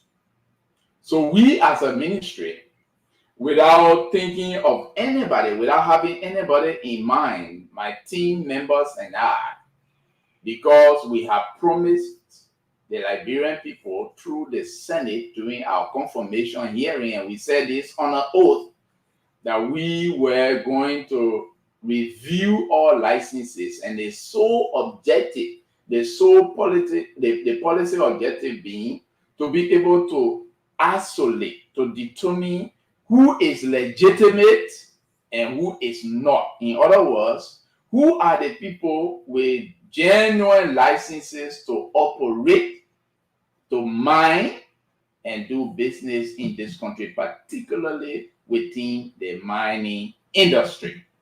That was what we committed to do. And because of that, we launched the exercise. We have been able to complete a complete review of exploration licenses that were issued. And this we did without looking at a particular period. What we were concerned about was those who are license holders, are they in compliance? And fortunately for us, the president had already adopted a policy to say we have to review all agreements, whether it's licenses that were issued to individuals, to companies, even to concessionaires, to big companies. We have to review them to make sure that they are in compliance. That became the basis. That set the basis for our own approach. So we launched the exercise beginning with exploration licenses. And I'm very, very excited to announce here, though I'm disappointed in how the sector was managed over the years, but we are there to play our role, not to blame those who were there in the past, but to correct it and sanitize it and make it better and more effective. We have completed review of all exploration licenses, and that's what we are prepared to share with the public any day. What we do is public. We want the public to evaluate us. So some of the licenses we found out were in default. Default meaning. Yeah, well, Minister, please. For the people to go with something, let's take it small now. You know, the small crack is the small crack is Yeah, but let's take it chair. Let's take it small. Okay, small. Yeah, because we want people to understand us better. I asked my first question. I will ask two questions, and the rest of the team will ask a question. We'll give you time to explain. But my first question: who is Galfin, the real minister? First, I want you to tell Liberian who he is in your radio as the minister of Mines and Energy. He looks Asian. He looks very Asian. Many people say he's Chinese. I have not been able to establish that, but fortunately for us, we are operating, we are working jointly, we are working with a joint team. And on our team, we have immigration personnel, the Liberian Immigration Service. We requested them, and they have assigned immigration personnel to us. Because when we go as a ministry into the different sections of the country, there are issues. We'll see people who are operating in the mining industry or mineral sector who may be foreigners. When it comes to that, we as a ministry, we don't have that. I'm not talking about his nationality. I don't want to know whether he's from Hong Kong or Taiwan or India or China. What I want to know, he's part of this big investigation. Bring us up to speed as to who he is in the mining sector in Liberia. Yeah, that's what I'm saying now. That is what we did was our investigation and our review proved that there were people operating in the Bapulu region. And then they were associated with names. And it's not just the Gao thing or the quote-unquote real minister, but they are Liberians. They are Liberian nationals. You know, it's not possible for a Chinese or Korean or whoever to fly all the way from their country and come and go straight into any part of the country without collaboration. It's not possible. So our investigation was able to identify companies that were operating illegally, even though those companies have been issued exploration licenses by the Ministry of Mines and Energy. It was on the basis of that investigation, we sent a team, and then when the team reported, based on the findings, we then informed the Justice Ministry, the Ministry of Justice. So we'll come there. I beg Minister will come there. The Liberian company. So I don't know him. I cannot talk about him. Okay, but the Liberian company. Yeah, your investigation revealed a lot of stuff. But the Liberian company you are talking about, is that a company owned by Randy Scott? Randy Scott? The company, we identify about 54 plus companies. Some of them, Randy Scott, you have Randy Scott, in fact, by the way, let me just say this to you so you can know, so the public can know, Liberians and the world can know. Many of the people who were involved have already come out to say, to admit that they are in violation. Many of them have come out to us and say they are in violation. So Randy Scott, if you are referring to the Scott Investment, a company called Scott Investment, it's right there. They had a big Chinese name and all of that. Then yes, those are the people who were involved, and those are the people who were apprehended by the authority in Bapulu County in collaboration with us. So okay, all right. I think it's important for stress. Yeah, it's important. Let's take it slow. So just to establish something before Dr. Richard and Eduardo and the others come in, let me move this a little bit. So Randy Scott get the company called Scott Investment. It's right there. Scott Investment Incorporated. It's right there. Randy Scott. It's right there. Liberians. It's there. We got all the documents. My question to you is: Randy Scott working along with Garfin, the real minister, or the real minister working along with Randy Scott? Are they a team or they are separate unit? I think our investigation was able to identify people who were operating illegally as required by the Minerals and Mining Law of 2000 and the exploration regulations. It is Rennie or the Galfin who will then say that they were working together in unison. They are together. And that's why the matter is before court in the first place. Thank you. So I don't know their association. Fair. Thank you very much. We'll get to it. We'll get to the end. Tonight we'll get to the end. Dr. Richardson, please. Yes, Mr. Paye, Minister Paye, it's good to see you here again at Spoon. It's good to see you in your position. My question to you is, can you give us a status report on Mr. Garfin? He was caught operating illegally, as you said. And we've been hearing mixed news. Some people say he's, in prison. Some people say he's out. Give us a status report on him based on what you know. All right, thank you. Thank you. Yes. What I know, and I can say it with confidence, is that they were charged and they were arrested and detained.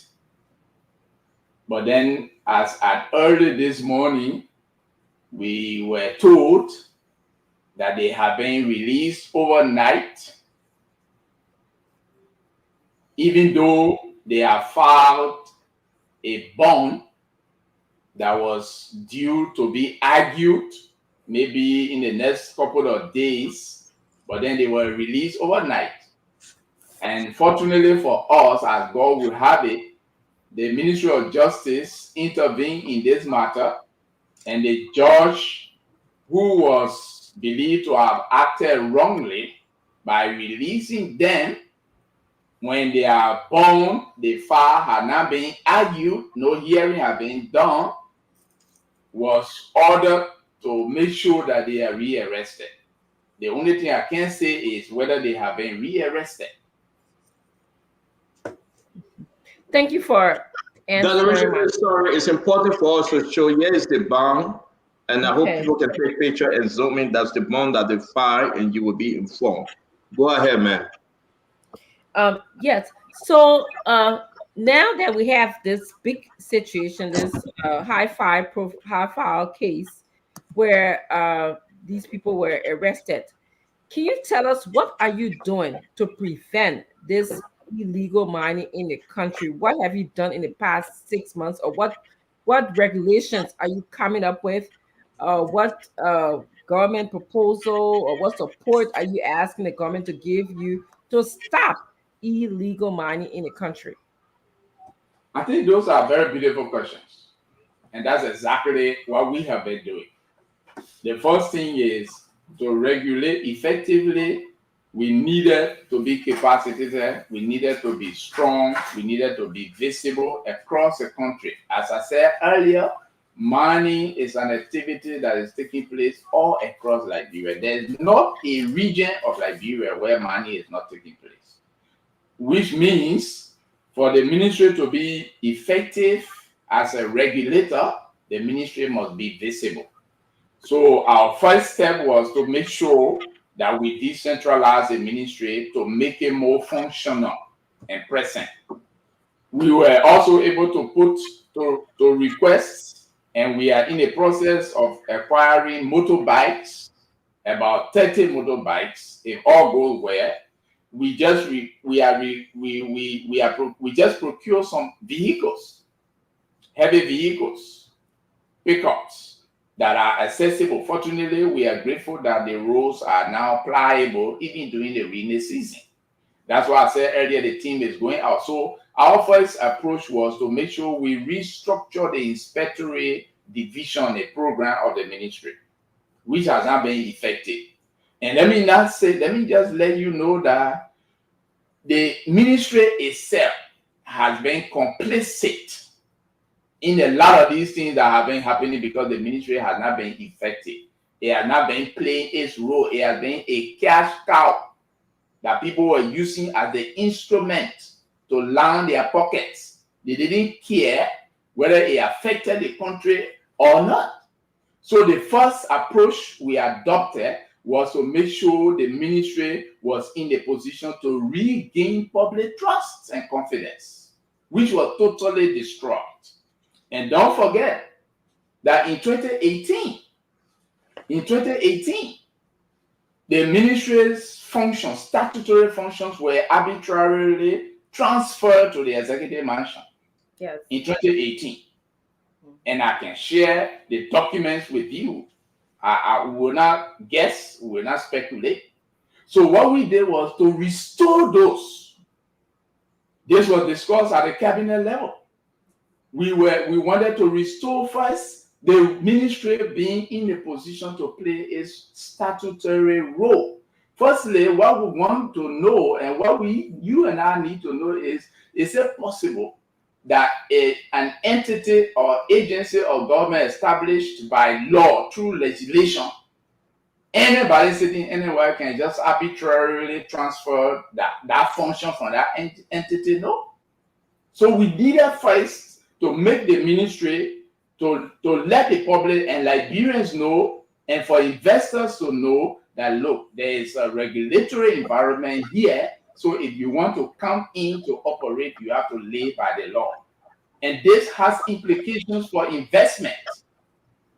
If we did not proceed, if we did not begin by separating illegal people from legal people, obviously we can talk about investment for the next century. Yeah. We can't do that. Thank you. Because it's horrible. So this is what we decided to do, to change the environment first. Thank you, and Mr. That's what we have been doing. Mr. Moderator, can I ask you one more question? Yes, go ahead right quick now. I beg you, Chief, can we just cut the answer short because we have so many questions for you tonight, please. Dr. Richardson. Mr. Paye, I'm hearing a lot of like logistic remedy, like, you know, got new cars, you got motorbike. Well, I'm coming to your answer now. Yeah. Wait, yes, and thank you for that. I know it's a huge task that you had to do at the ministry.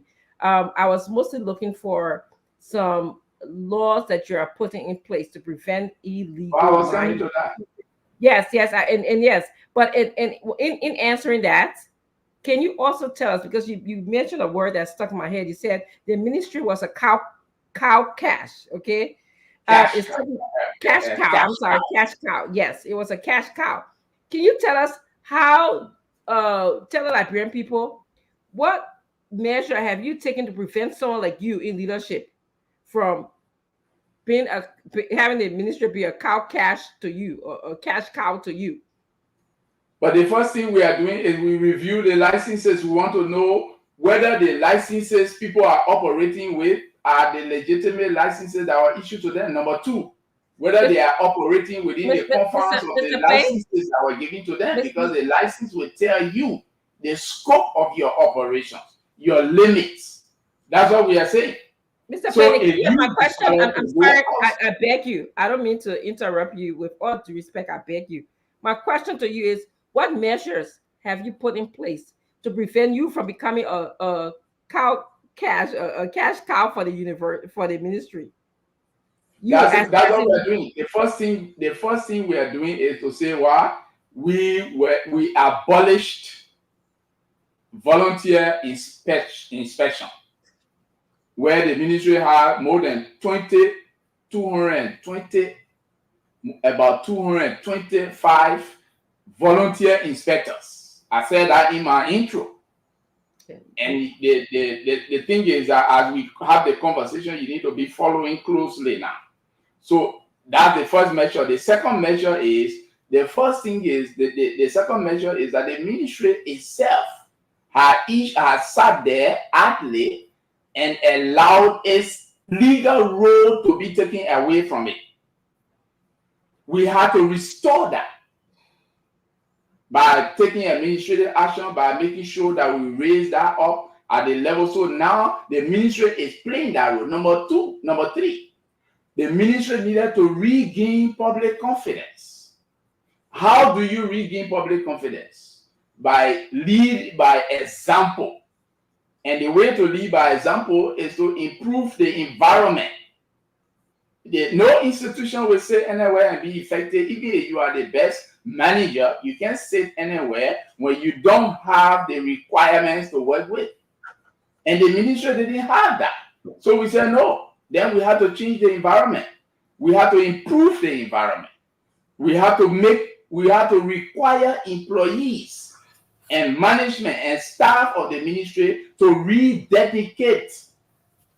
And then we didn't stop there. We said we have to review the mining law and the minerals and mining law. We say we have to amend that. And that is a process that is ongoing. And don't forget too that the ministry is not just there for the mining industry. Energy is also crucial. So we say the energy policy of 2009, we have to review it and update it. You can't have policies and instruments that are obsolete. And I also said to you earlier, I don't know whether you have forgotten, that since the 1970s, we have not updated our geological map to know our full potential, our mineral potential. And I said, if you can't measure what you have, you can't manage it. And that's what the industry has identified as a key area to look at. Because then you are able to sell what you have and attract investment.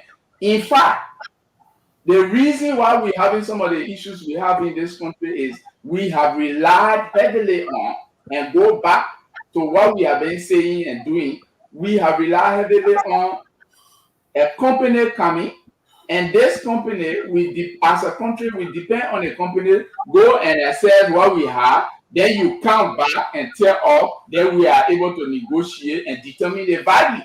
We say no, it shouldn't be that way. We should have our data ready, prepare as a country, and then when somebody comes, we can even sell the data to you. You go and verify what we have. Those are the measures we are taking. Thank you. Thank you. Thank you, Minister Paye. Let's bring Mr. Duaru talk to us. Your question. Mr. Paye, thank you so much. I'm a simple man, so I tend to ask simple questions, and I appreciate simple answers.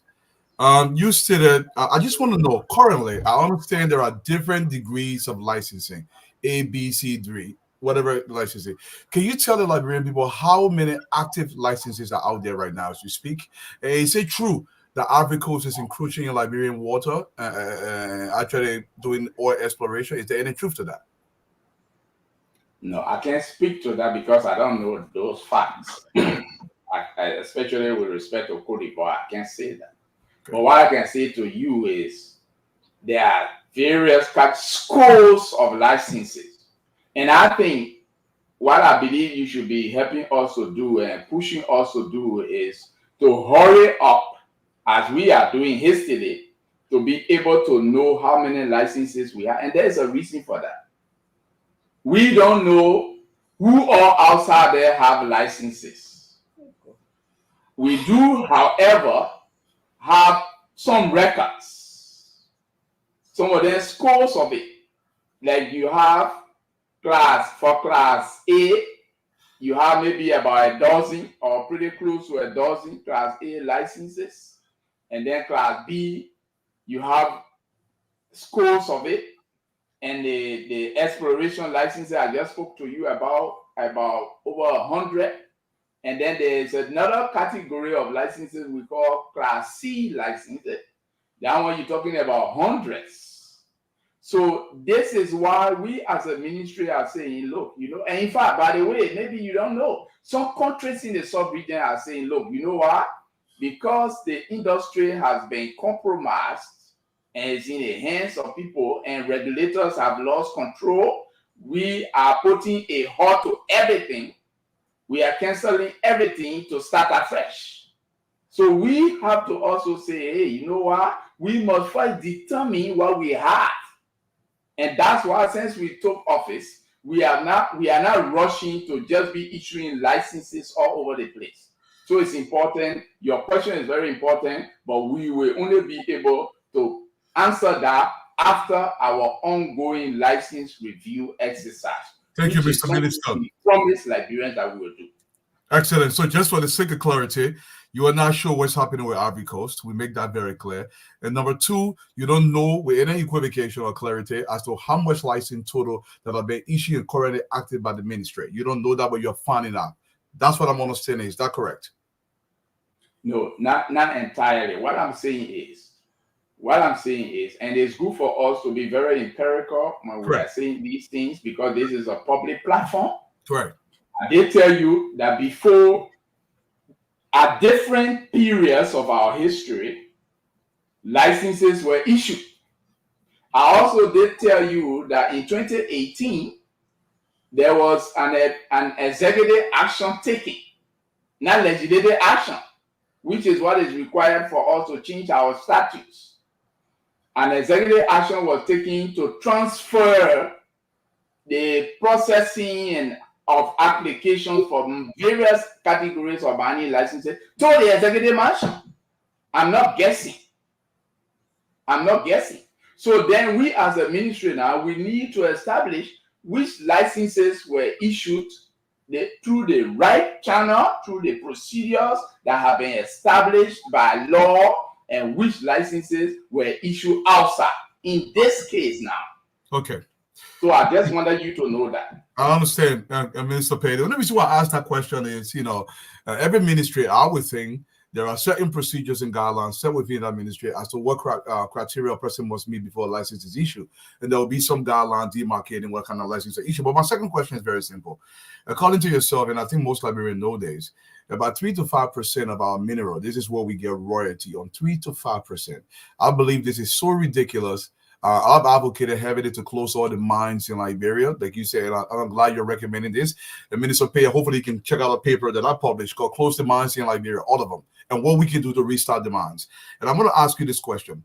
If we are getting 3 to 5% royalty on our mineral, it's not for all. When they're getting $30 on every $100 or $5 on every $100, is there any reason why we should keep the mines open? Because they're not benefiting us. And if they are benefiting us, what are the benefits? But thank you. I like the question. It's very radical, but it's necessary. Unfortunately, the ministry cannot unilaterally come out and say, we are not going to operate mines. Because licenses have been issued over the years. They are in the hands of holders who are operating. Until we as a ministry can find a reason to revoke or hold a license holder accountable in some way as provided by the law that vests the authority in us, we cannot unilaterally do that. I just want you to take note of that. Thank you very much, Minister. Paul, your question, please. Thank you very much. Good evening, Minister, and welcome to Spoon. Let me start with a broader issue, and then I will home in on Bapolo, my hometown, Bopolo. Mr. Minister, I just heard that you've not been able to establish the number of organizations or businesses that are mining in Liberia. If I'm wrong, please correct me. But that's why I prefer. What did this say? Okay, let me rephrase that. Do you know the number of mining agencies or companies that are mining in Liberia currently up to date? It is our review, which we started, and don't forget now we are reviewing licenses, and I just told you that only one category we are being able to establish, and the one category we are being able to establish to determine, because the reason is, let me say this to you, we don't trust the system. Maybe you trust it, but because we know where we are coming from and how it has operated over the years, decades, we don't trust it. So because we don't trust it. Let me not interrupt you, please. I'm trying to understand something. You walk in the room, you saw 6 buses. You walk in the ministry, you saw that there are organizations mining in the country. Anywhere in that ministry, is there a registry that dictates the number of companies in the Republic of Liberia holistically? I'm not talking about prospection or exploration, just mining, period. Do we know the number of organizations in Liberia that are mining in our country? Yes or no? Yeah, we know organizations that are mining, but the only way you'll be clear to establish that is when you know that somebody has it from the Ministry of Mines and Energy and it was obtained properly. The one from the Ministry of Mines and Energy, how many from the Ministry of Mines and Energy, Honorable Minister? Hundreds. I think I said that, hundreds. 900, 1000, 1100? No, I say hundreds, some of them in thousands. I see over 1,000. Okay, so Mr. Minister, let me establish that we don't know at this point. I'm a student of science and I like exact number. So at this point, we don't know the number of organizations that are mining in our country. So let me ask you a question. No, yesterday, don't mislead the public. Honorable Minister, yesterday, my friend, Martin, the Honorable Martin Colley, told us that just in a year time, the agencies that are mining in Liberia were able to generate over $1 billion, and they only gave 3 to 5% of that money to the country. Is it possible that the Liberian government stopped mining and takes over the mine, so that every mining exploration, every mining mineral fund can be the own property and responsibility of the Liberian government to sell. And I'm asking this question because several countries like South Africa and Egypt have done the same. In fact, right now, Egypt has one of the largest reserves of gold in the world. Egypt is not producing gold, but they got gold reserve because they are buying gold from everywhere and keeping it as a country, right? So is Liberia able to say, listen, let's stop mining and giving mining operation to companies, and Liberia as a country, we go and make negotiation. Whoever wants to get our mine, when they come, they're going to get the mine directly from us instead of going through a third party to give us 3 to 5%. Is that possible, Honorable Minister? I think what is important, and this is what we have been saying over the years, and it's important because the mistake we have been making is that we forget some of what worked yesterday.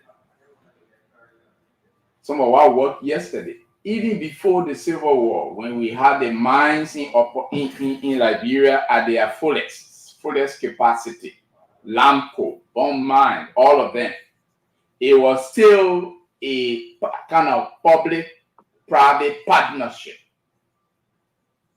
Public-private partnership. Lamco was a joint venture. So what you are saying is what a lot of people have been saying, and we all are saying local content to get Liberia involved, to get a country involved, to play a role so you benefit from it and just not rely on royalties. What is happening right now, even within the current model that we are using, the current policy approach we are using, we have to do a awarding concession agreement. What you do is Liberia still has a participatory role, but how do you benefit under the equity when the company is the one you rely on to tell you whether they have made profit or not? And we are saying we should change that approach. Changing that approach means whether we as a country now agree to mine it on a 40-50 basis or 40-60 basis, and then we sit on the table as is being done in other countries. But I will not propose, and we do not propose that we should nationalize, because what you're talking about is more like nationalizing. And you know, mining, as a matter of fact, is a very expensive activity. You need a lot of capital. So what you need is, what we need as a country is, we have this national asset which can be depleted and is not replenished. So if a company or a potential investor comes and they have the financial capital, we encourage them and say, this is the asset we have. Because we have this asset, you bring the financial capital and then we develop it. Then it benefits. Mining is a triangular thing, and that's our approach. What we are pushing is that it should be triangular, meaning it benefits the company that invests its financial capital into developing the resource. Then it benefits the communities where the asset is extracted from, the mineral is extracted from, and then it benefits the government. The government generates the necessary revenue that it needs to invest in other sectors. Which leads to my second and final question, Honorable Minister.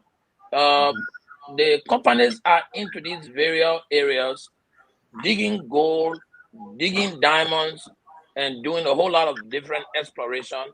And all they are giving back is building some makeshift schools, digging wells in the community in the name of social corporate, responsibility arrangement. Honorable Minister, Bapolu is a victim of a multiplicity of mining companies that they are digging everywhere. Some of them not even coming through Monrovia. They just get on the boat from Guinea and from Sierra Leone and come into the forest in Bapolu because of its proximity to those two countries and dig and walk away without government even knowing. So my question is, how long is what's the term limit of the exploration license, and whether that license comes with a corporate social responsibilities application to it?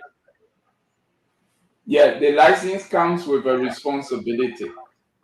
Firstly, an exploration license has a duration of 3 years, and it should be extended up to 2 years.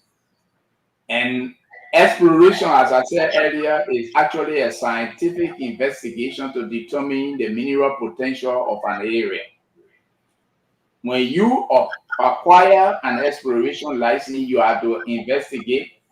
But while you are doing the investigation over the 3-year period of your license, you are also required by law to spend at least a minimum of 2% of your budget for that exploration project within the community.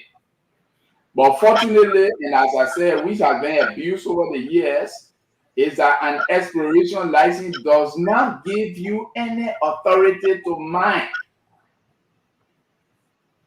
It should not. You should not do it. But it's been abused over the years. So you have that requirement and you must work within the limits of the law. You talk about diamond, gold, and all the others. Bapolo, using Bapolo as an example. But it's not just Bapolo that has been the victim. It's a nationwide phenomenon. It affects everywhere. No part of Nigeria is untouched. And that's why it's important for us to build that national consensus as to how we handle our resources. Whether the royalties are enough or we should go beyond the royalty. And that's what we are pushing. And that's why we need people like you, as powerful as your opinions are, to support us and to make sure that we change the discussion from just the country benefiting from royalties, which are not enough, to us sitting down and saying, hey, you know what? If this asset is valued maybe $1 billion, we determine the value, the gross, and then at the end of the day, you extract it. 40% of it come to us. Thank you. We use it for. Thank you, Minister. Thank you. Thank you, Minister. It is very important that we are uploading more documents and I'm sharing it with you guys. Please look into the chat room. A lot of documents on the Ministry of Mines and Energy that can help us direct our focus today. Again, we have on the show Minister Paye. He's the Minister of Mines and Energy. Understand that we are talking about different subjects on our national resources. It will be important that you post your question once we get to you that following us, and we'll open the phone line, ask Minister Paye on all the different stuff you are thinking about. We talk about the Chinese, but now we begin to understand it's beyond the Chinese money. Again, we welcome you on the show, Minister Paye. I'm going to go to Uncle Samuel Jackson, Al-Hussein Eugene Fadika, Babulu Mame, and Asido. Uncle Sam? Yellow, sorry, man, my internet is going up and down. But Minister, welcome. Thank you very much. Congratulations for your time. I mean, I don't nationalize mines. Uncle Sam, we're so sorry. It's very bad. It's bad from your end today. It's bad for your end. If you are hearing us, it's let me go and come back. Okay, I'll go and come back. Please try to. Oh, come on, talk to us, Fadiga. Brother Fadiga, talk to us. Minister Paye, welcome to the program.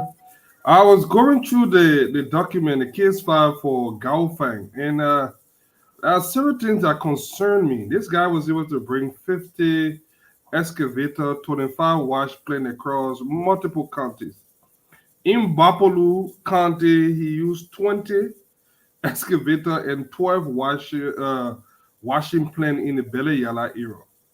He also used the prospecting license to mine real for gold, and I don't know what a diamond was involved, but he was actually mining using prospect license. And I'm sure that the prospect license doesn't carry the same taxes or remittance to government as real mining. If I'm correct, I'm wondering how many Gaofeng we have out there that are doing these illicit mining, because this guy was able to bring about 50 excavator, and the reading shows that he was multiple counties. It was not only Bapolu, but several other counties. My question to you is, I want you to provide an update on the current extent and impact of this illicit mining on the country in terms of dollar amount, and how has it do not only restrict it to this guy alone. Yeah, I think, Fadiga, you're right. It is extensive. We have only been able, if you go through what we did with Bapolo County, you're talking about millions, tens of millions, in terms of not just the mineral they've extracted, the violations and all of that, but also the environmental destruction. Let us look at this. What they have been doing across this country is not mining. Mining is positive. Mining is conducted within the limits of the law, and there are standards, there are safety requirements, and the law guarantees that you extract the mineral and then you process it, it benefits, taxes are paid, employment is generated, the community social services are provided. But what we are talking about here is destruction. You can't even measure the extent of the destruction. And this is exactly why the exercise we are doing is determining that. We have just been able to look at Bapolo and Western Liberia, but I tell you, it's extensive. It's not just limited to one particular region of the country. So if you were to ask me, if I were to determine the monetary value, I will tell you it's unfathomable. You can't think about it. It's destructive. And the thing about it is they are not just doing that, but they are extracting the minerals. And the sad thing about it is they are doing it in collusion, in collaboration with Liberians, unpatriotic Liberians. This is where we are coming, and you can understand that. We can understand why our people do that, because of poverty. Because these very people, they go in a community, they identify with people, and they come with small money, and then they are able to pass some around. And not only that, the other aspect of it that is even more unfortunate is that they do so in collaboration with influential Liberians, community leaders, national leaders, some national leaders. It has been a culture, it's been happening over the years. And this is why many people are surprised that we are taking up the challenge and saying, hey, no, this must come to an end. They are saying, but why? But can you imagine, in your wildest imagination, could you ever have thought of somebody coming from somewhere to call himself or herself the quote real minister in a country? So we bring to my second question. Somewhere in the indictment, they were talking about the the health environmental aspect, that mercury was used in I think the St. Paul River. Not only that, while you're thinking on that, I want you to just this other question will be very quick. What were some of the main consequences of that 2018 decision to transfer the assessment, evaluation, and processing of the mining license application to the Office of the President? What are the real consequences? How has it hurt Liberia? Yeah, what it did is that it undermined the ability of the ministry to make decisions and issue license based on technical information. Because the executive mansion, that's not the authority, that's not the prerogative of the executive mansion. When the statute establishing the ministry was enacted, the framers and the legislative body, the legislature, knew that you will need that technical information. So to have applications, so you have, that's why you have the mining cadastral, That's why you have the Bureau of Mines, the Department of Operations. That's why you have the Geological Survey on the old road, and that's the role of the ministry, to be able to establish that this person who has applied for a certain category of license meets the requirements, and therefore, based on the technical investigation that we have done as a ministry, we can now go ahead and issue this person the necessary license for which they have applied. But without that information, you can imagine how many people were issued licenses. You can imagine that. There were no geologists, there were no mining engineers, there were no environmentalists in the executive mansion to do that. So you can imagine the effect. That's why we had a proliferation. This is not to say that illegal activities didn't happen before that particular action, but it made matters worse for this country. I think we must establish that. You forgot one thing. Were you able to determine the effect of that mercury in the St. Paul River? Okay, good. Yeah, thank you. Thank you for reminding me. Oh, you talk about the mercury in the St. Paul, but this is what is happening. And you know, mercury is banned from being used in mining. It's a banned substance. It should not be used to extract gold. If the people are drilling, because Ghana is effective in their regulations, Guinea is, Sierra Leone is trying to be, Cote d'Ivoire, other countries are, so they all run away and come here, then we become a dumping ground. And mercury, besides the fact that it pollutes the water, is dangerous. You are talking about long-term birth effects, birth defects. Because mercury operates, the way it operates, under normal room temperature, mercury as a substance can deceive you. When it's in water, you will never be able to determine it, to know the danger it poses. So this is what they are doing. In collaboration with foreigners, some of our people are doing that. So they're destroying our water bodies. And those of us who are in Monrovia, it's important for us to know this. We have the St. Paul that we are using. The water treatment plant is right at White Plain. So the water we're drinking here, it's possible that the water is already contaminated. So somewhere down the line, years from now, the effects will begin to be felt. So I can say that to you. That's how much danger we have exposed ourselves to, unfortunately. Thank you. Thank you very much. Again, folks, we want to run through this round of questions. We got a lot. Thank you for following Spoon Network. We're going to go now to Uncle Sam. Are you back? Are you okay? You are muted, Uncle Sam. Honorable Wilmer Paye, congratulations on your preferment. I think it was a good choice for minister. I just want to, first of all, you said that we can't nationalize mines. Of course, we cannot do that, and I don't want to do that because it would basically undermine the business-friendly atmosphere that we want to create. But nothing stops you from putting a moratorium on certain classes of mining activities until you conduct a full-scale investigation into the legality of the licenses that were issued. Because I am thoroughly against the transferring of mining approval in executive mansion. I thought it was complete nonsense. It's illogical. It's against every major basic principles, and I condemn that when it happened.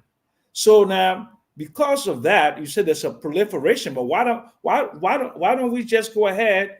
You know, the Class A mining licenses are the top companies. I mean, they're illegal, they're operational, and what have you. But those other licenses that we don't know whether they have proper licenses, we don't know whether they're conforming to environmental and social impact, all those things. Why don't you just have a complete moratorium for 6 months moratorium on those kind of mining? That's my first question. I think you're right. That's exactly what we are looking at and we are pushing hard for, because the reason is we have to also not forget that we are within an environment, a region we are in. Every country is fighting hard to change the environment. So if we do not take some radical actions, then we become the dumping ground as we are already. So I'm happy that you raised that, but that is what we are lifting. And we didn't want to rush to do it. Then in this politically charged environment that we are in, people would have begun to raise it and say, look, you know what, this is it. So we said, before we can do that, let's have an appreciation of how bad the environment is already. And the way to do that is to be able to do some scientific investigation. Don't forget that the ministry is a technical institution. So we said, let's review and see the extent of it.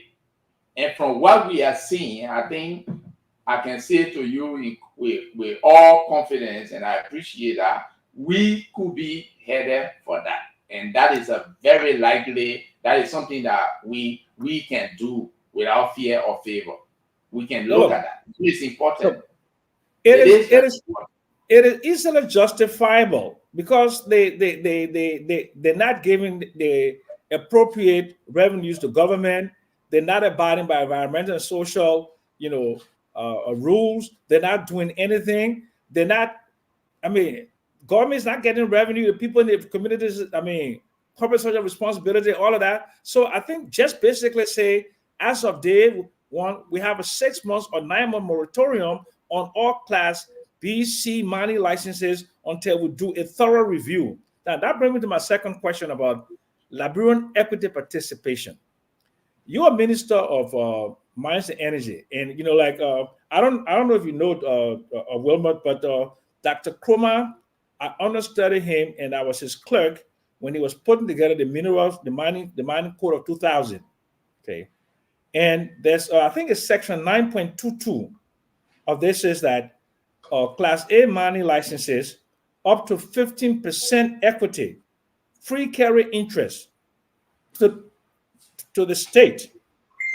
Why hasn't that been put into effect? And also, the NOCA Act of 2000 says oil blocks, 20% of all oil blocks must go to the state or to Liberian for Liberian equity participation.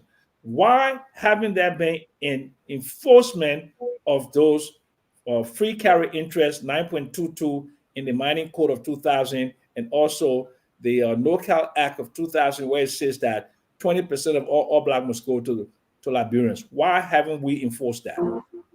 And I'm happy you brought that point. And this is very, very important. And Liberians need to wake up. We need to wake up, especially for those of you who live in advanced societies and you know what is happening. We need to wake up.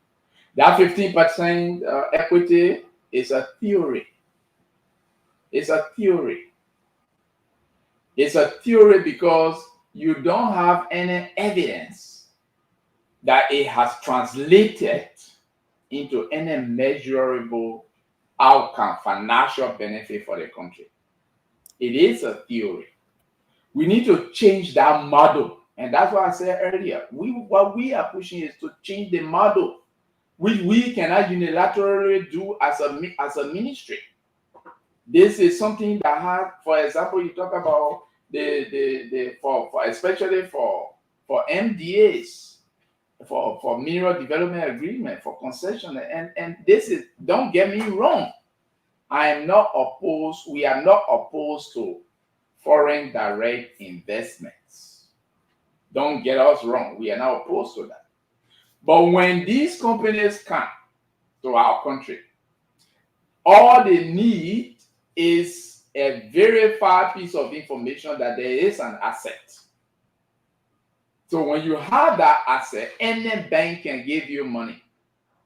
And you are an economist, you should know that even better. So what do they really bring to our country? Nothing. This is where our negotiation has failed over the years. and we must change that. Liberian participation, you talk about the different categories, even the class A you're talking about. Some of us just started to know recently that Liberia as a country, the government of Liberia is a shareholder in some of these MDAs. Now, but as any authority, whether finance ministry or LRA or the Ministry of Mines and Energy over the years, ask anybody to tell you as shareholder in, for example, ArcelorMittal MDA or any other MDA, what is it that you have received as a shareholder? Nobody can say that. It is not possible. So for class B, you also have Liberians who should participate, 60%. But how is that happening? Class C is exclusive for Liberians. But Class C is where we have the bulk of the problem. And this is where we have the bulk of our people. The small scale mining sector is where we have the bulk of our people. Mm-hmm. But because the state has not identified any investment strategy over the years to build the capacity of local miners, so foreigners come in and exploit it. Somebody has a Class A license, but because they don't have the financial capacity, a foreigner comes, you talk about excavators and all of that, they bring those excavators and then they use them in the situation, they make the money, which is forbidden. So we need to change it. And this is what we in the ministry are pushing. What we are pushing is we need to, sometimes we shouldn't rush anymore to award our natural access to anybody, just for the sake of it. And that's a position we are adapting. So, let me ask you a quick question. You said something about, you said it's a theory, the section 9.22, the up to 15% free carry interest. Why do you call it a theory? Because when we put that into the law, it was a must for 15% free carry, up to 15% free carry interest. Why are you calling it a theory?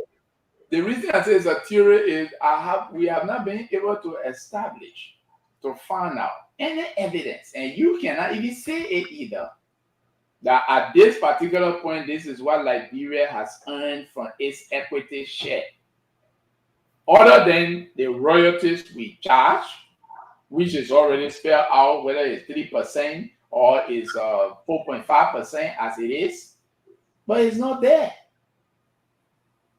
It's not there, and we have to be realistic about it. It Thank means you, Minister. And it will not work. Thank you, if Minister. It didn't work yesterday, it will not work in the 21st century. Thank you very much, Minister Paye. I'm going to bring in Acid doing Mame. Acid, your question, please.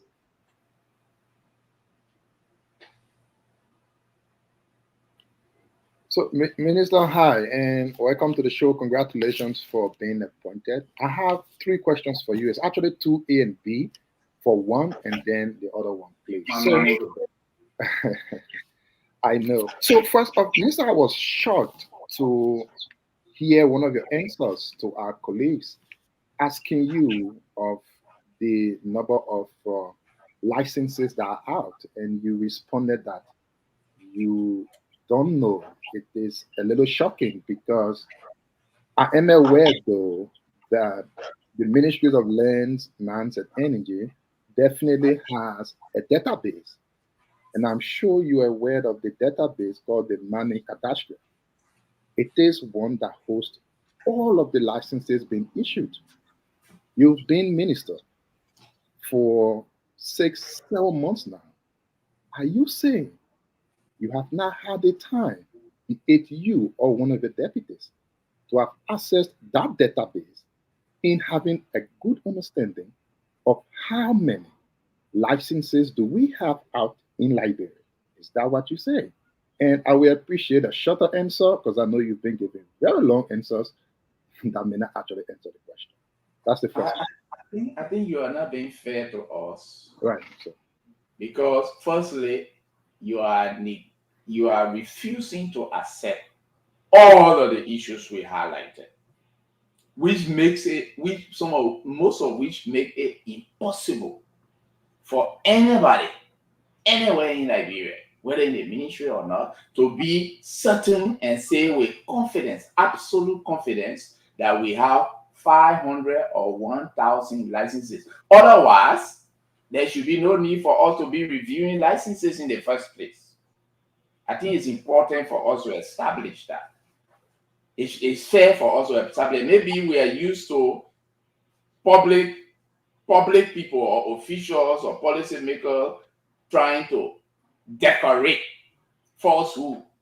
And I am not prepared for that. And our team at the Ministry of Mines and Energy is not prepared to come and deceive Liberians and the world.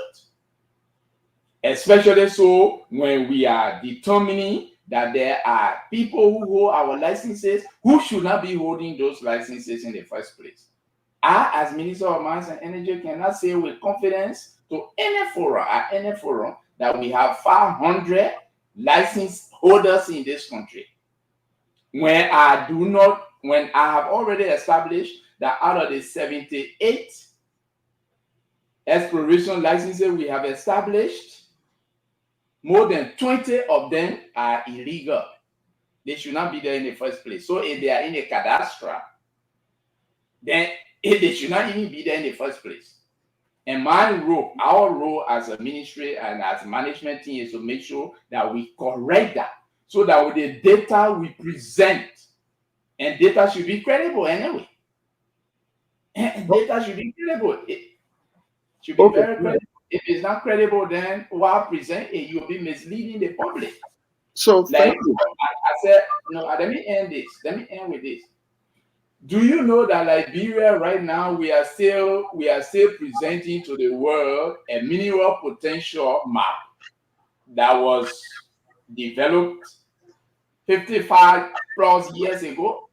Do you know that? Is that the data you want me as your Minister of Mines and Energy to present to the world?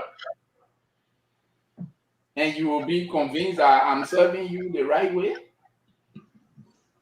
Okay, well, thank you. So I don't know, can we mute? The sound is coming back from somebody. So again, from the long answer you've given, the bottom line is you have not accessed the system. I would encourage you to do. That's not true. That's a lie. I'll put it that simple way, since you want simple answer. Right. So it will give you a little understanding of where Liberia is in terms of licenses being processed. And I will want to inform you, Minister, that this system, the cadastre, was actually brought into operation in 2015 under your government, the UP government. That's not the issue. And from 2015, it has been used exclusively. No license has been issued outside of that system. So if you would take 1 minute of your time to access the system, you would get informed about it. And to my second question, but before I go to that, I will want to state for the record, though, that I know you are a politician. You not more of a mining kind of a guy, because my understanding is you've been into that field for less than six months before your recent appointment. But the issue of that you said earlier on concerning people leaving the ministry at 2 o'clock is factually incorrect. I've had friends there. I've gone there. I was even there up to 10 o'clock in the night. So that is not true. But Minister, my understanding, you've just had a completion of revision of all of the licenses, especially those what you call Class A or exploration, however you call it. Have you uncovered any evidence of a license being issued by the Ministry of State anytime over the past 18 years? Was there any evidence to support that at all? Well, firstly, let me just let you know that I worked as a senior project mining engineer before, and I did a lot of assessment in Western Liberia. So for you to even assume without asking me that I've just been in the field for 6 months before I was appointed, I think is fallacious, unfortunately, and this should not be said on platforms like this. Number two, what we are discussing is not about when a system was established. The question is, when the system, the mining cadastre was established, as you already said, it was effective and efficient. But in recent times, that system has been compromised. That is what we are talking about. It's not about accessing it. It's about whether the data fed into it. And you know, who feeds information into a computer, by the way, is human beings. So if human beings who input data into computers are compromised, the data will actually be garbage in, garbage out. So that's not the issue. We are not debating that. And I like to say that without fear or favor. Now, I didn't say here, and I haven't said here, that we have reviewed all of the licenses. I think it's fair for me to establish that. Maybe you didn't hear me. I said our ongoing license review, and we have completed one category. That is the exploration license. And don't forget that we have Class A mining license, we have exploration license, we have Class C mining license, we have reconnaissance license, and all of those. I want you to understand that. And we have said here, and you asked the question, one, whether our review has established whether any of the licenses we have reviewed were issued by the Ministry of State or the Executive Marshal. That means you are not following. And since you are not following, maybe I can repeat myself for your benefit. Please what I did say, and I can say always, even a billion times, is that in May 2018, the Executive Mansion was a directive, and I can send it to you. Stanton, I will send it to you so you can share it with them. The Executive Mansion, through the Minister of State for Presidential Affairs, and I will quote word by word. Sir, it's not my question. No, I'm coming now. No, I'm coming. You asked whether Ministry of State issued license. If your review so far, but that's how I'm coming to now. Any evidence of any license, and I didn't say over the last 6 years. I said over the last 18 years. Have you uncovered any license being issued by the Ministry of State over the last 18 years? And here is a way to answer it. I'm not saying if they wrote a letter. Here's a way to answer it. Maybe you need to know it, and this is not for you. I'm not speaking to you. I'm speaking to the people who are listening. I will appreciate and it. And here is it. The Ministry of State wrote, the former minister, my predecessor, I know that, by directive of the president, transfer all applications for mining licenses to the Ministry of State, to the President's office for approval. Okay. After that, and I want you to know it, after that, the Minister of State will then write the Minister of Mines and Energy and say, the following companies, applicants, have been vetted and you must go ahead. Yes, there are scores and countless of those that were issued. And this is why our review is ongoing, and we will take it to a logical conclusion. Minister, me pause you again. It's very important. And I think Mambe we posted that letter, but I'm not finding it. If you can give me the letter from the Marsh and the letter from the Justice Ministry, Mambe, let me post it because I don't know where I put it. I really want to post it. It's important.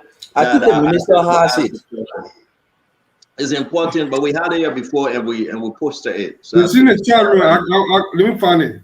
Yeah, please do. But let us say this: you are now confirming so many people concerned, Minister Paye, that not only the minister then, Gessler Morris, he got his final approval from the executive mansion before releasing those lessons over to those that apply. Am I getting it right, Minister Paye? Yeah, yes, and I can give you documentary evidence. I will send all to you. So therefore, the executive mansion approved those requests for lessons. Yes, we should not be in the first place. We should not have been in the first place. All right, Mama, come in. Wow. Minister Paye, thank you for coming. I mean, I really appreciate your truthfulness. Usually it's uncommon on these type of platform for a minister, especially among us, to say, I don't know. People take pride, even if they will fabricate to just appease their audience. So I really appreciate the fact that you say you don't know, but making effort to review and establish. License by themselves are legal instruments. So you can have a document in your hand signed by somebody. If it didn't go through the real process, if all the signatories did not sign, it's not a license. It could be in a cadastral with a code, but it's not a license. It will only be a license if it meets all the different legal requirements. And I think that's where you keep saying you don't know, because you want to first assess and know whether they meet all the legal requirements to classify them as licensed.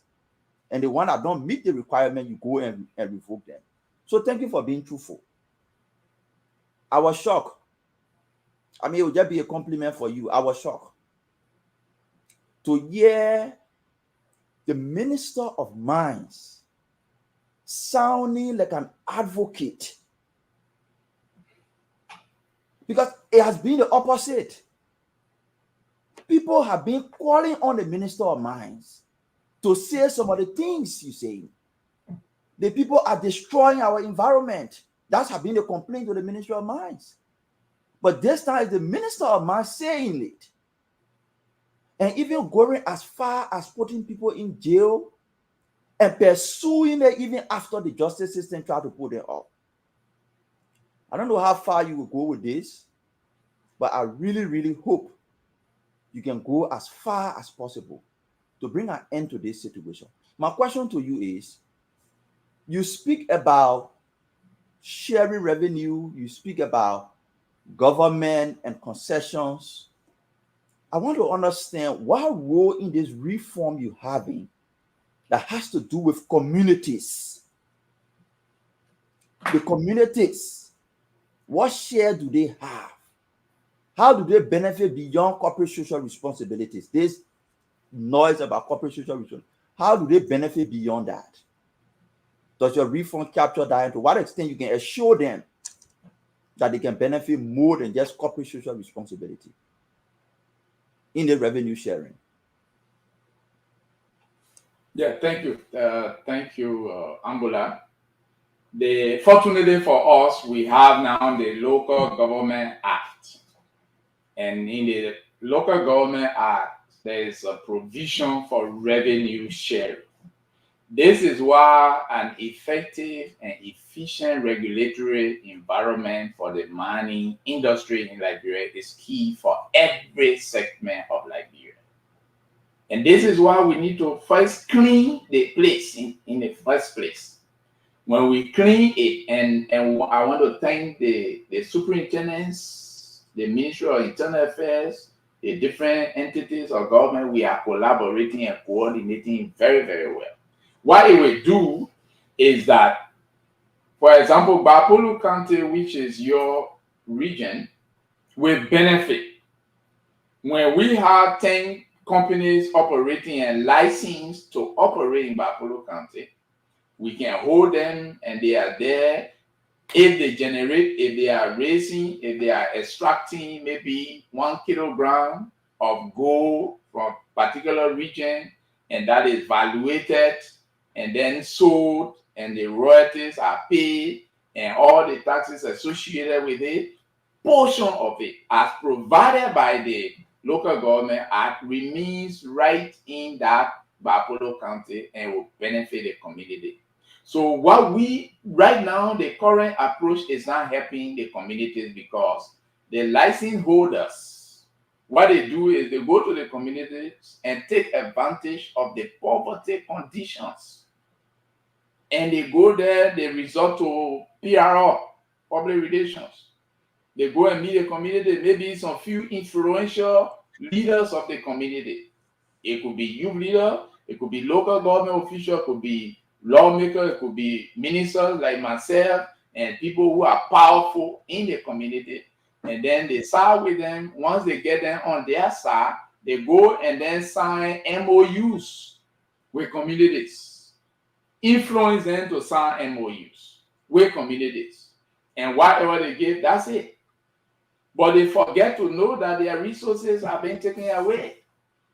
Instead of them benefiting millions of US dollars that will go into education, health, and road, agriculture, etc., to provide jobs for young people, what happens is that they end up with little or nothing but few people line their pockets. Is that the benefit that communities should get for their resources? No. And we are saying no. And what we are doing is not actually advocating. What we are doing is generating that national conversation as a ministry. Because we are not just saying we need to do this, but we are driving it. And I can say with confidence that the president of Liberia is very committed to that. And I can say with confidence that we are few.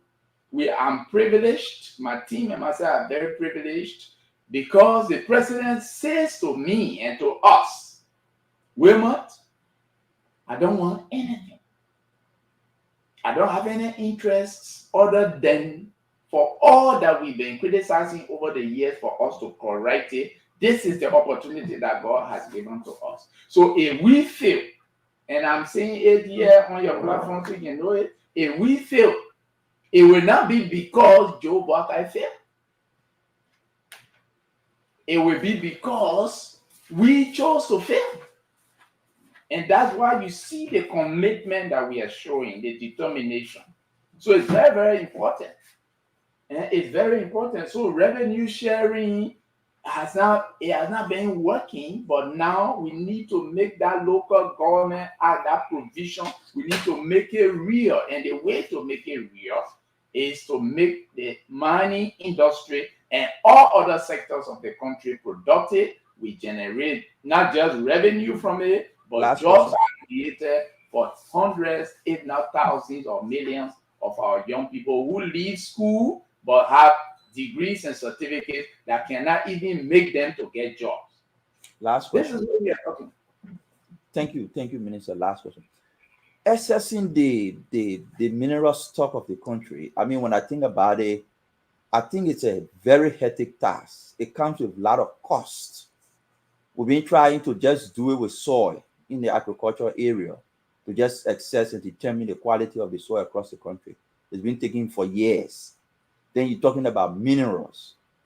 What plan do you have? What timeline you get to doing that? Because it's critical to some of the reforms you want to do. You say you want when businesses come, they should be able, like we do in the oil sector, they will come and look at the data that we have and pay for it. So you want to do that with other mineral deposits under the. What timeline you have to that? What partnership are you looking for to be able to achieve that? It comes with cost, it requires capacity, technology. I mean, what timeline you get to that? Thank you. Thank you. And actually, I appreciate the question. The thing is, it's expensive. It's an expensive venture. And right now, our revenue envelope is very, very, tight. It's difficult. Our budget will not be able to support it. But with a strong political will and a commitment to making sure that we can win the confidence of other investors, we are able to do that. And I don't want to jump the gun. We are in serious discussions. And just as other countries have been able to make their way around it and achieve it, I'm very optimistic that the timeline will not be long because, when you want to do aeromagnetic survey, you got to do all the using helicopter. We don't have a helicopter, to use as a country. We have to get contractors to come. The expertise is not here. For us to be able to do that, we have to get somebody to come and fund it. And we have to also present ourselves as a country that is ready, willing, and able, and is demonstrating a strong political will for us to be able to determine that. So the president is engaged with so many different players, and we too, even this morning, we were in conversation with some of our partners from across Africa, and we are hoping, I don't want to jump the gun, but we are hoping that it will not be long.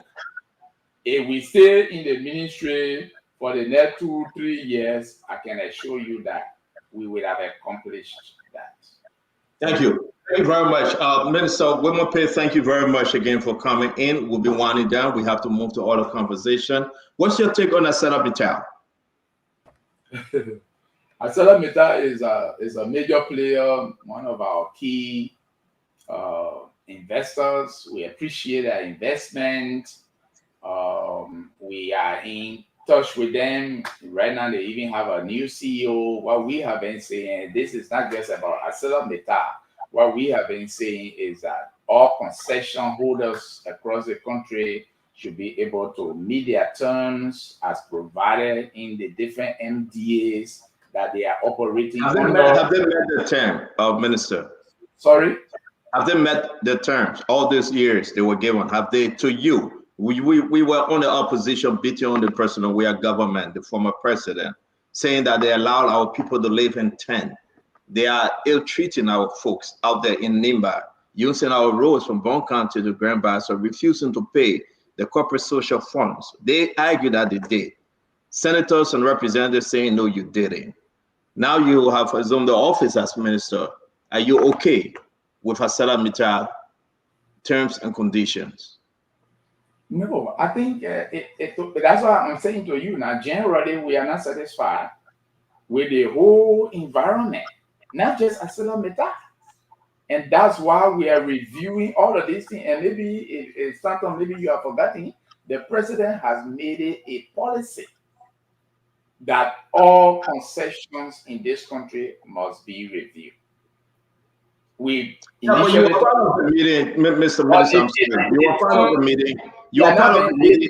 Let me finish very quick, sir. You were part of the meeting that was called upon. Sylvester Grisby wrote a letter to the Justice Minister that you guys should go to the executive mansion and review the contract, review the MDA concerning ArcelorMittal. Can you tell the nation, if you can, how far have you guys come with such meeting? And are you guys going to, can you tell us the review upon which the Justice Minister, you and other folks were called upon by Sylvester Grisby, and you went to the executive mansion? But that's not how it works. How does it work? This is how it works. ArcelorMittal has an MDA for 25 years. And the MDA right now has about barely 6 years left to expire. ArcelorMittal, as far as you and I know, had last year or before even last year proposed a third amendment to the MDA. That didn't work. ArcelorMittal is keen on renewing that or extending that. That is a discussion that government, you can't say, I will not talk to you. But the MDA has terms that must be met. So by the time you get to the point of expiration, you should be convinced and satisfied that the company has been able to live up to the expectation. And that's exactly what the government will do. That's so you guys are having that conversation. So you're still talking there. Yeah, so we are not at the point of awarding, because don't forget to now, we can't award them extension. It has to go through the legislature. The lawmakers. We agree. So let me jump to the next question. Yeah. No, listen, we are here to discuss the issue. We're happy that you're here. I asked you about Galfond, man, but you didn't really talk about the real minister.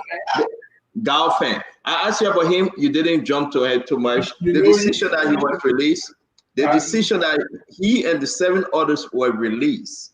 And you said that the Justice Department came in for you guys to arrest them again. Do you think that's going to happen? No, I didn't say that. What I said was that when we got the alert that the judge in Bapolo had released them last night, we were concerned and we reached out to the Justice Ministry, and the Justice Ministry did what was legally required, and we were informed subsequently that the judge had been ordered to make sure that they were re-arrested because... The judge has been ordered by who? Who ordered the judge, sir? The judiciary. Okay. Yeah, the judiciary. But they are still out. They are still out. They are released as I speak to you right now.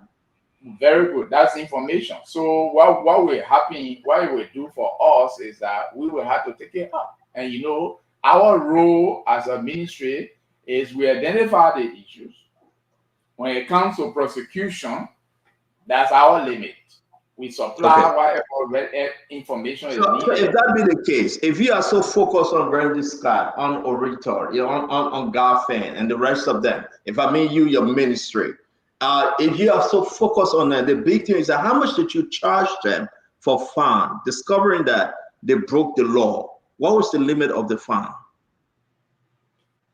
Huge. How much?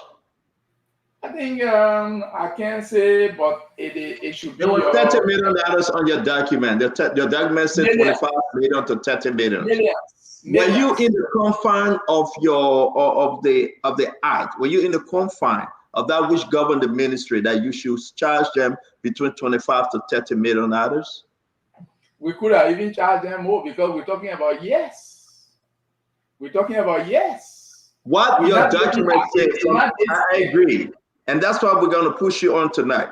Your document from the ministry, what did the document say? If somebody break the law, it's $25,000, correct? Did it say per year or per term? Can you explain to us? Let's understand. It depends. It depends on the gravity, the nature of it. We can find, especially when you're looking at all the extent of the destruction. And we have it. So we can use to the best and within the limits of the law, we can find a company depending on the nature, and we can say, in fact, what we did, this is what we did. We said the damage they have done, this is what they must be required to pay if they are found guilty. Did the judge believe your argument? Because based on that, we can show the judge has not ruled. No. If you say what you're saying is correct, let's understand. They will not be released on a $1 million bond. If you your argument to say we are going to get them $25 million fine. But the judge seemed not to. We said it's the judge. He seemed not to believe in your argument, but saying, no, I'm going to release them on the $1 million bond. Do you think the judge believed your argument? The thing about it, the judge did not tell us that the first thing, if somebody must pay 25 million US dollars or is charged, accused, and must pay 25 million dollars, and then you release a person on a bond, at $1.5 million bond, it doesn't make sense. I'm not a lawyer, but it doesn't make sense. So that's my question to you. That seemed that the judge didn't believe your argument on fine. Am I correct? But the judge should not be unilateral. The judge should look at what is at stake. The act. But it should not be the judge deciding arbitrarily. No, it is the magnitude. So if I am accused of breaking into a bank and having made away on suspicion, maybe $5 million US dollars, and then the bank takes me into court, and then the court releases me for $500,000, what sense does that make? It's not about what we think. It's about what your documents say. And I beg you guys, let me push the minister a little more with just two more questions. I beg. What your documents saying, the fine is no more than $25,000. And what this judge is saying, you have a document that didn't stipulate nothing. There's no, whatsoever that you can go beyond 25,000. Am I correct? No. Have you seen the rate? Yes, I've seen the rate. Yes, I've seen the rate. Yes, I've seen the rate. What are the charges? I can put the rate up. Hold on 1 minute if you want me to. I'll put the rate up. Economic sabotage. Exactly. All of those. And then you say 1.5 million after somebody has operated in a country illegally for years. It's not what we say, Minister. It's what is on the paper. Do you think now you will recommend that you guys amend that whole policy you have? that if somebody come and break the law, if Mr. Dwadu come and break the law, and Mr. Dwadu walk away with $50 billion, but what on your paper say you can only charge Mr. Dwadu $25,000? No, I think the thing is, and again, you are only the damages are different because they are determined by the court after the entire process of hearing, and the matter is determined by the court. That's when the final decision is made. What we do as a ministry and what we have done in this case is to identify all of the issues and present it to the legal people, the prosecuting authority, in this case, the Ministry of Justice, which then went ahead and then filed before a court, the circuit court. And so, but here is the issue that the public needs to know. Yes, sir. There was a bond filed before $1 million bond and $1.5 million bond. Now, there is a hearing was assigned. The matter was assigned to be argued when? Today. And then overnight, the suspects were released. This is where the issue is. You have Bobby Livingstone representing the government. The judge have done that? No. But let me hold you there, sir. You have Councilor Bobby Livingstone. You have Councilor Bobby Livingstone representing the government. He had no objection.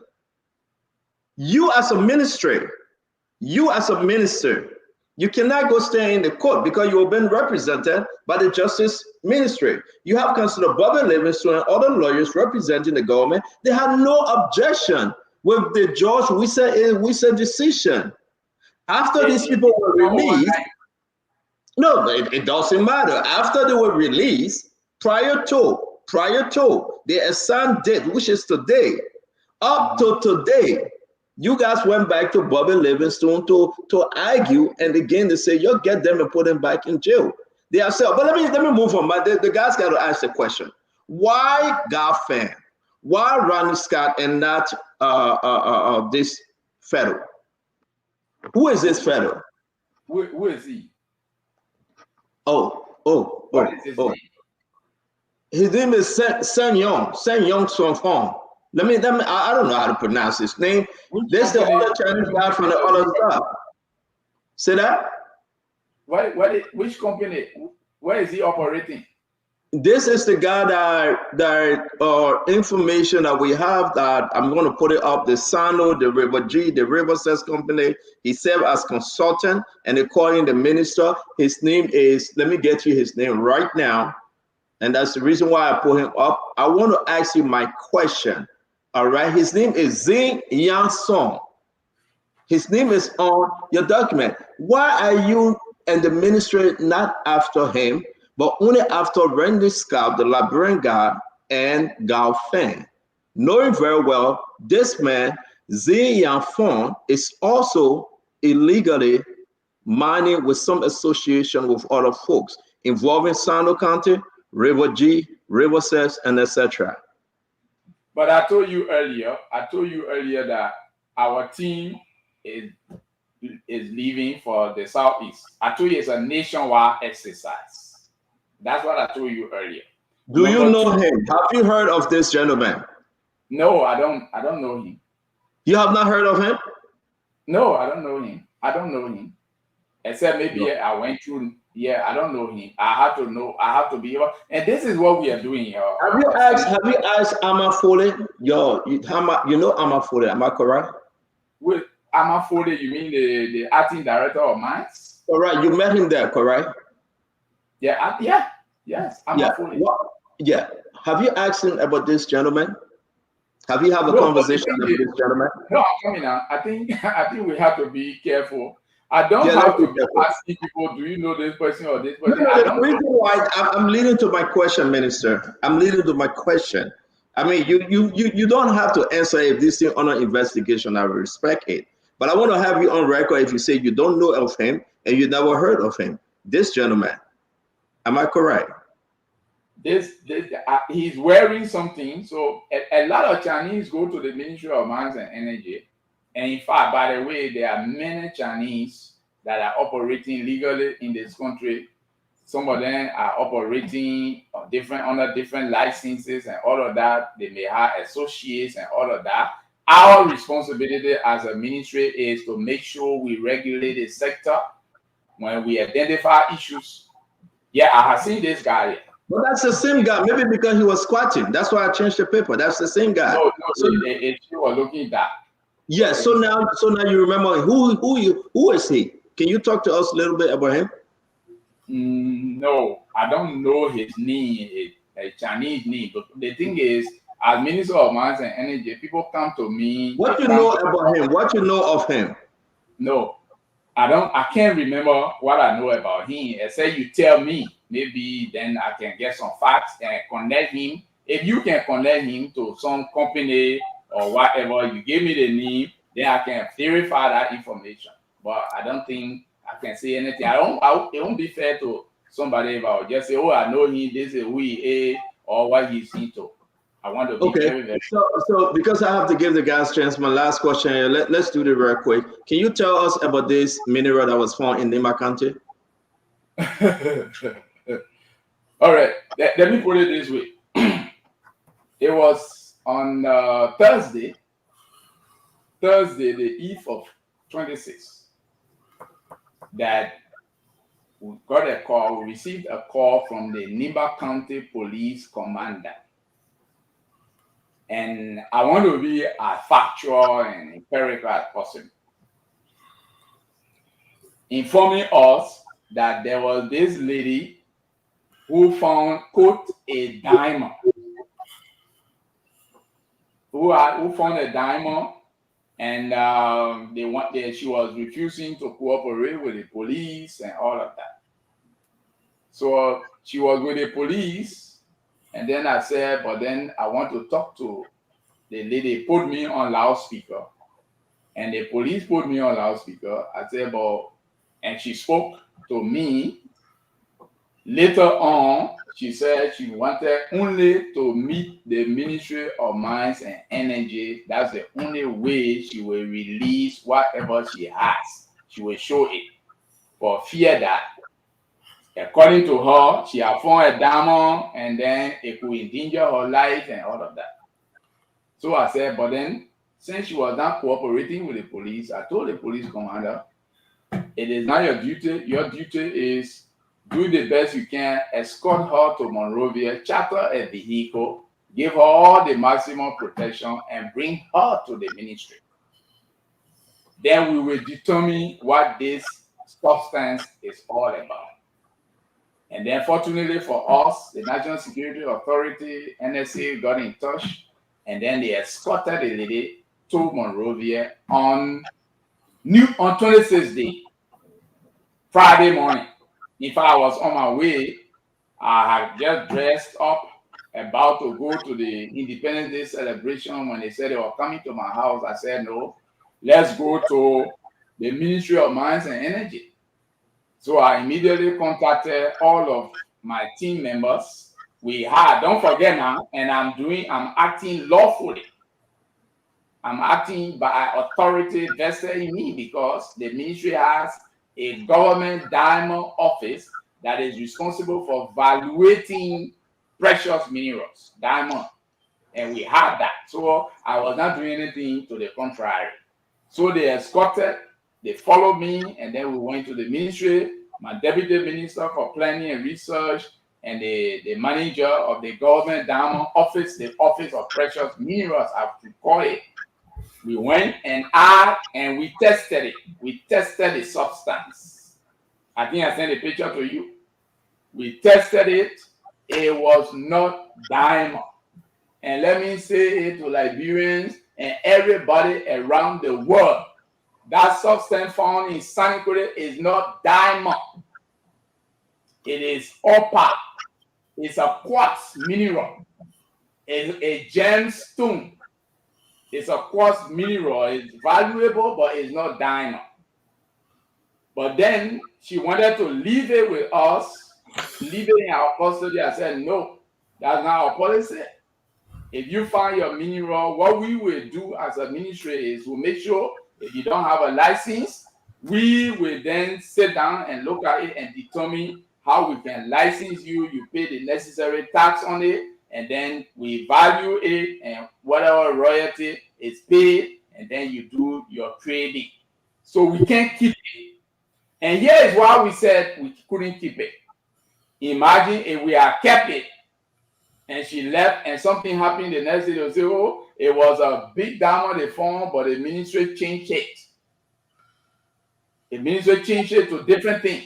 So she took it, and we told her that what we will do is we'll do some investigation.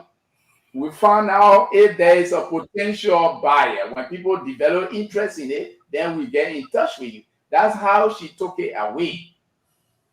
And even this morning, she was with the ministry. She came to the ministry. I understand she took it to one of the leaders of our county, Senator Johnson, and that's what we know about it. So I just want to establish that it is not diamond. So that's the issue. We understand it's not diamond, but there's another claim that came forth that a young boy found the diamond. What you know about the other claim? No, I think what is happening is that we received a communication from Councillor Serena Seafirst.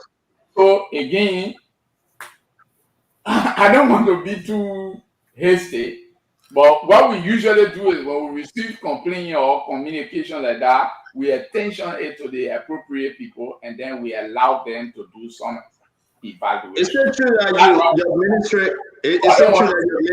your ministry called and said that you have a buyer for this mineral? This is what we did. It's not about whether we got a buyer.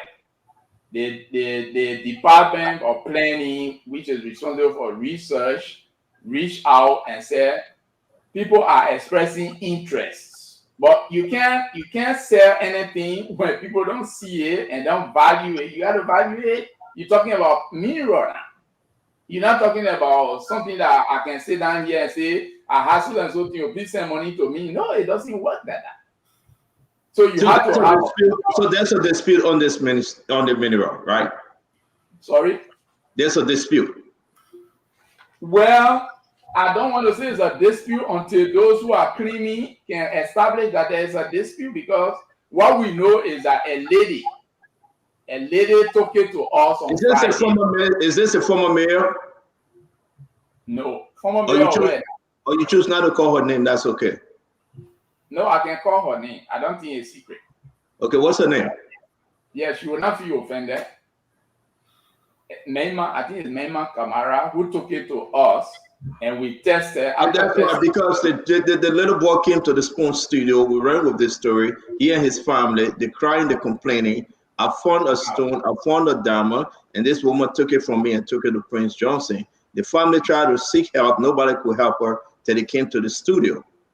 They came to the Spoon Network, and the Spoon Network ended up calling Serena Seafirst, looking for a lawyer on 26th day. We were able to find Serena Seafirst, and that's how he got involved. I understand what's happening. Yeah.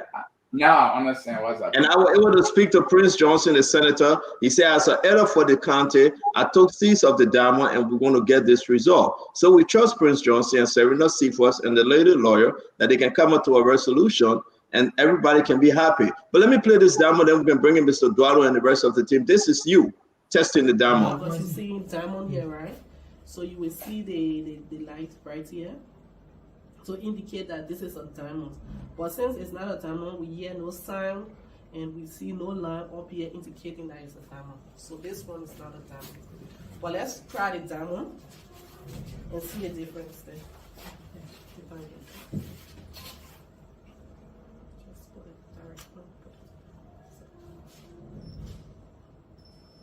Because so this is a diamond, this is a diamond, genuine piece of diamond. You hear the sound and you see the reading. All right. See it? So can we go back to the stone? Okay, I'll go back to it.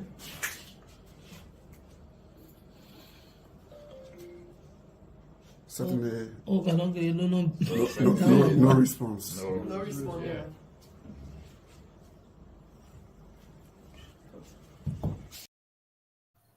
Thank you very much, Mr. Minister. I think you proved that it wasn't a demo, and thank you for capturing that on video.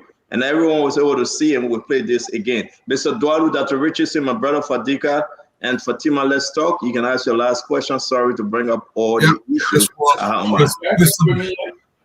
Mr. Minister, thank you for taking all our questions. I believe your stance to continue to protect the Liberian people is honorable, and we pray you continue in that light. Going forward, I hope the ministry has better testers than a piece of pen, something more scientific. But let me ask you a question, and I've been saying this for many years. Every time a concession comes to Liberia or a mining company wants to get licensed, legally licensed, they get all the requirements to go and mine. Nobody goes and follows them to make sure they're following the guidelines that the ministry set. Now, going forward, can the ministry set up a unlinked agency that brings quality report to the ministry, to the Liberian people, stating what Stanton has done in Lexington for selling? So there should be a quality report. Why don't the ministry have that kind of agency? Is it a budgetary issue? Because we have to know what these people are doing out there. We can't just give them a license and let them go. How do you respond, sir? Yeah, thank you. I think maybe you will need compliance. You're talking about monitoring, compliance, and all of that. Yeah, which is exactly why we said as one of our first policy measures to review the entire inspectorate program of the ministry to make it more effective and efficient. And you're right, you cannot monitor, you can't be effective in monitoring if you don't have the logistics. That's why we have started. We didn't want to complain, so we started by saying we need some motorbikes. We are acquiring that. We have received some vehicles, and I said to you, compliance is something that you have to be doing regularly. Besides that, in addition to what the ministry does, there's also a Bureau of Concessions here. The BOC is the Bureau of Concession. It's an independent entity responsible for making sure, for monitoring all the different concessions across the country. They too have a role to play. And when it comes to environmental implication, you have the Environmental Protection Agency. So all of these different things, whether the company, the concessionaire has to undertake infrastructure projects like you have with AML, where the YEKEPA, the structures are there. Then you have public works, which also has standards. And also you need a whole lot of coordinated approach to make sure things happen and properly. And you can't sit in Monrovia and make sure that people comply across the country. That's what we want to change. Thank you. Stanton. Oh, Dr. Francine. Yeah, Mr. Minister, it's great having you here again today. I believe our interaction with you was very informative. I look forward to having you back, and at that point, you would give us a progress report. It's understandable that you sort of knew 6 months in this position, so it was difficult to have clear answers about some of the things that we ask you, which is understandable. In my closing thoughts to you, how does your ministry plan to raise awareness among our local communities about the danger and the impacts of illegal mining? Yeah, all right, thank you. In fact, it's very important that you asking the question. What we have decided to do and what we have been doing as a ministry since we assumed responsibility for the ministry is to close the gap between the community and the ministry. There has been no communication between the ministry and community. Everything has just been, okay, we issue license and then we deal with the management or corporations and all of that. But we are saying no. We want the community and the ministry to communicate. We will not be reactive, and we have not been reactive. In fact, very soon you will hear that we'll be coming out with funds against some big companies. based on some accidents that had taken place, which never happened before. Some of those things we are looking at that. So awareness, you have to engage the communities. When we go to the community, we don't just go to the company, the management. That has been the practice over the years. So we are saying no. We are in touch with the youth leadership, with women leadership, with community leaders, and all the different players. That is the only way. Because Liberia, and let me put it this way, sorry for going a little longer, Liberia is not a new money environment. Liberia is an old money environment. Some of us were children in Yekepa, in Nimba, where you have the money operations and the community coexisting. Social, everything you hear people talking about today is not, they are not demanding new things. You have companies that were operating schools, and then the citizens were attending those schools. Other social services were provided. That is no longer happening. When we meet these companies, that we say to them all the time is, what you have not been able to do is to understand that Liberia is an old money environment. Because the reason why the people are clamoring for what they are asking for is because they know what money did for them yesterday. Even though we're in a different era. When I was in Nimba County, all the schools and communities around the concession area, all the roads were rehabilitated, were maintained by LAMCO. Likewise, Bonmans. The schools, if you were in a school uniform, whether you were attending a government school or a private school, once you were with the concession area, you rode the company school bus. That happened. And those things are no longer happening. Thank you, Tulu. So I think it's important for us to establish that it is important communication, the company, the government, the people, they need to communicate. That's the only way an investment can prosper or succeed. Otherwise, forget it. Thank you. What force you use. Thank you, guys. Because we got to push. Let's do one question. We're begging you all. Fadiga, please shoot. Fadiga. All right, so we keep hearing a lot of different illegal things going on. So, what steps are being considered for potential revocation of those mining licenses under the 2018 scheme, and what are some of the legal challenges that the ministry might face? Yeah, thank you, Fadiga. In fact, the first thing we did was we wanted to know, because if we wanted to, we have, and fortunately for us, we are working very closely in concert with the Ministry of Justice, because they are the one responsible for that. But we are not just waiting. And I'm telling you, of the 78 licenses we just reviewed, we have already sent cancellation notices to more than 20. Those who, in our judgment and based on our evaluation, meet that requirement, we have issued that. Those who are also in violation but have to meet other requirements in terms of they are in default, we have also issued default notices to them. But here is it.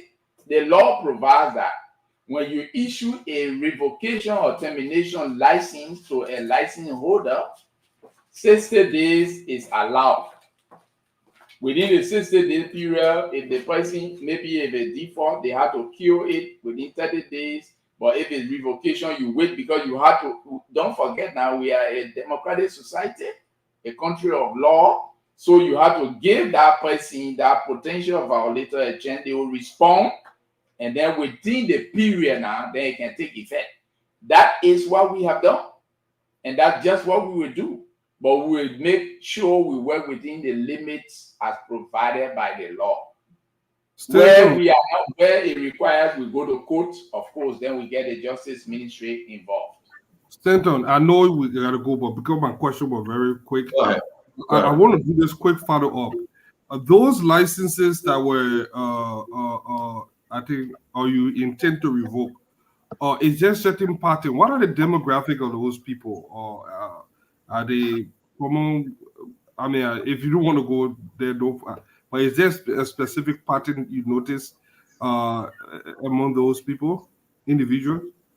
No, it's across the country. It's a nationwide exercise. No, not across the country. What kind of people are they? Are they a bunch of Chinese people? Are they Liberian? Are they ex-government people? Diverse group of people. They are Liberians, they are foreigners, and all of that. It's diverse. It's diverse. It's not one group of people. Thank you very much. Very quick, I know Asido is coming in. One of our sources out there put this up. Can you tell us about the status on Subway and the government in my country? I knew Subway issue was going to come up. Yeah, I think the I don't know, because we have. It's in the chat room, guys. It's in the chat room. Okay. Go ahead, Chief. You mean Subway? Subway. We got Subway Sweet. Then you got Subway Money Industry. All of that. So when we say Subway, we should be clear. But here is it. Sometime last year, and I'm sure it started long before that, the government of Liberia, and government is continuity, and we're not trying to blame a particular group of people, and this is not witch hunting either. Last year, the government of Liberia brokered and facilitated what they call a deal or settlement, under which the Solway group, I don't know whether it's the Solway you are talking about, was made to enter into some understanding, and that deal. The Solway that is owned by Morgan, to be exact. Okay, so I want to understand that. So Solway, whatever it is, the government facilitated that, brokered that. I will understand Meta was to provide some money. Some say 50 million, and then others say 30 million, and all of that. So some money was provided, by the way. 17.5 million was provided, which that's that 17 million. One of the Solway group said they didn't receive the money as agreed for them to have been settled.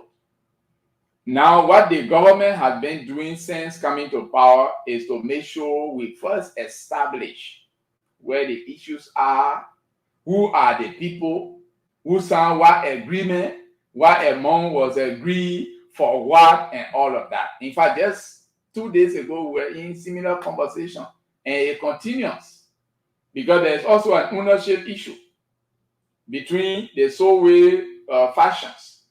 There is a Solway group claiming this percentage, some 75%, other 25%, and vice versa, some claiming 100%, all of that. So for us as a government, what we have been doing as a ministry is responsible for this sector is to make sure that we correct whatever mistakes were made. Not to just be, because it's not good for the country. I understand that, and maybe when we have it next time, we'll go deeper, because our time, we're totally out of time. But on a very fast note, were you in Nimba? Were you taken to Nimba by Mahama, the brother of the Kennedy who is running in Ghana, the man that gave the 20 police vehicle and the 2 generator? Did you travel with him to Nimba? Yeah, did you travel with him? Well, no, I was not even in the country. I'm not talking about most recently. Is he showing interest in Subway that you know of? No, I have no idea. What I know is that Morgan is associated with Subway, so that's what I know of. So you don't know Morgan's relationship with Muhammad? I don't know, but then Morgan say it, because I don't know. The only thing I know about Mahama, and I'm on public platform, I will admit, I was Secretary General of the Unity Party. I interacted with the NDC then, the National Democratic Congress. At that time, Ibrahim Mahama's brother, John Mahama, was the vice president, and we traveled there. the Unity Party sent a delegation. I was part of that, so I know them.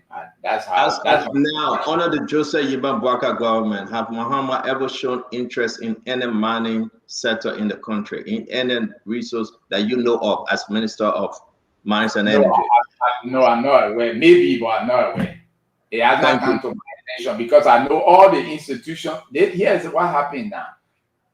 All the institutions or individuals who come to the country or express interest in the mining sector of our country, they write the Ministry of Mines and Energy, or sometimes they go through the National Investment Commission. I don't have any document to that effect. So Thank you, Minister. Thank you, Minister. Asido, please. Yeah, Minister, thanks for being on. Sorry, I had to go look after the little ones a little bit. I mean, you know, Minister, I'm at this time not interested in things that happened in the past. The past is gone now, the future is here.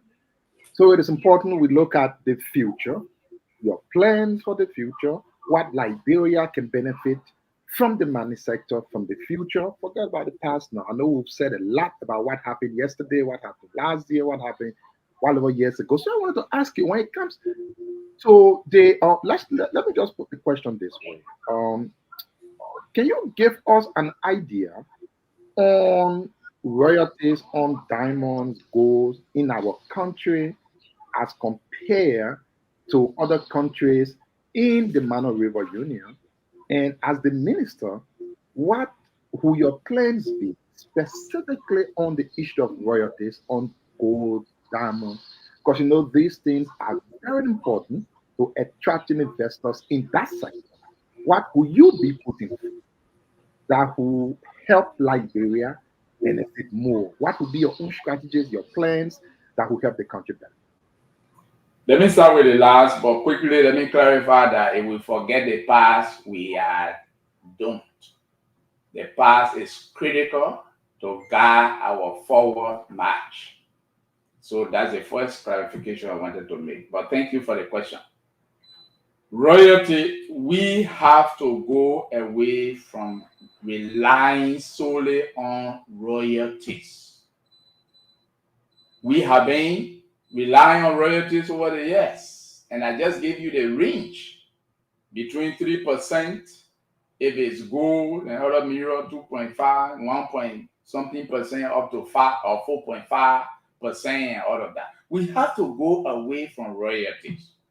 If you own something, and this is the example I always like to use, you own something, then I come to you and tell you, give me this something, let's sign a piece of paper, we sign the agreement, then I pay tax on that to you.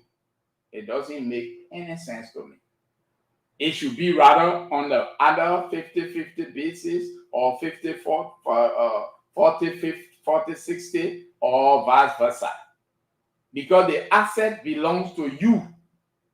You can't give it to me, then I pay net taxes and you rely on it. That should not be the case. So we are saying, let's change it. Let's change it. And this conversation is what we are driving with other players in government.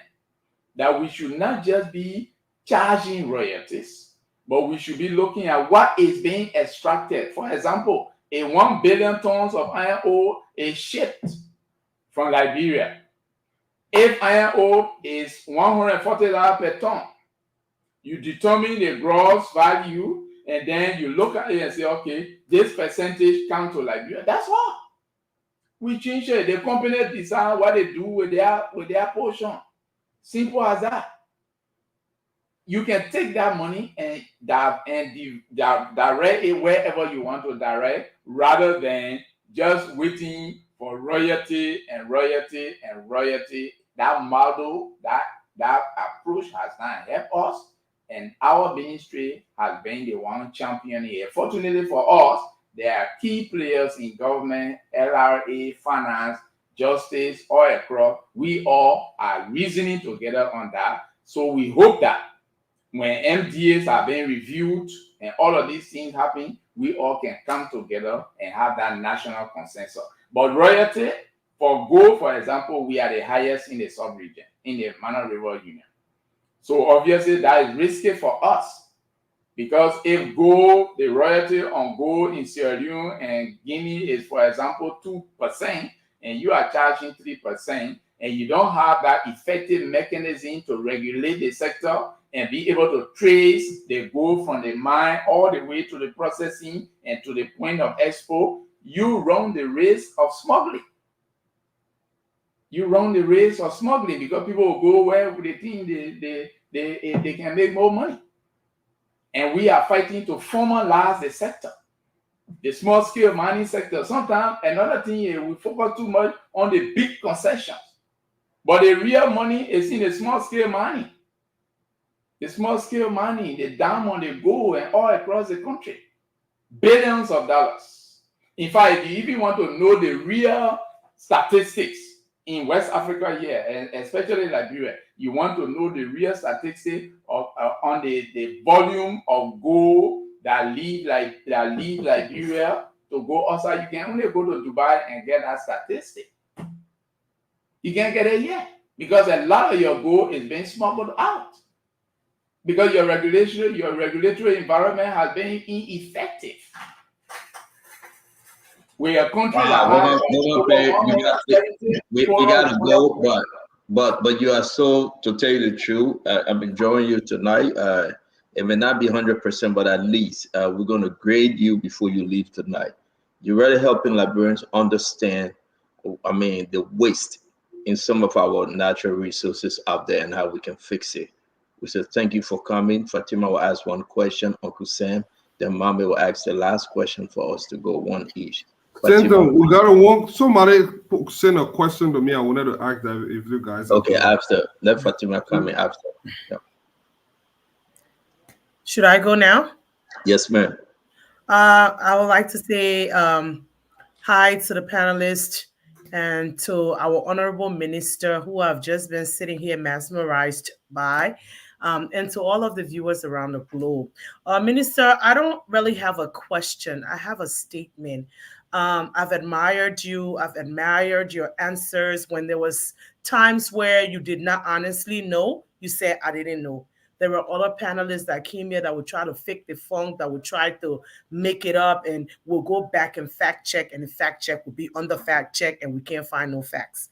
But I just wanted to tell you thank you. But there was someone that sent me one question he wanted me to say to you, but I believe that you are fighting for the Liberian people.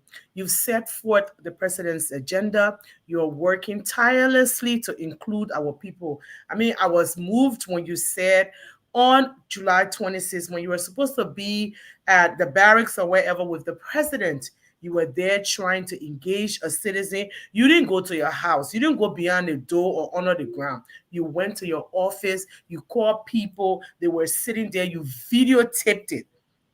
This is transparency. You videotaped the event, made this woman, made her to feel at ease, and you did what you had to do for the Liberian people. You are a reformer of our time, someone who stands up for justice and stands up for the Liberian people. There was only one question. One of the I'm looking at the comments. Someone said Representative Cole has a Chinese mining group in Bapolu. If you are aware of that mining group, and what are you guys doing about it? He feels that they are, the people, they are exploiting our people.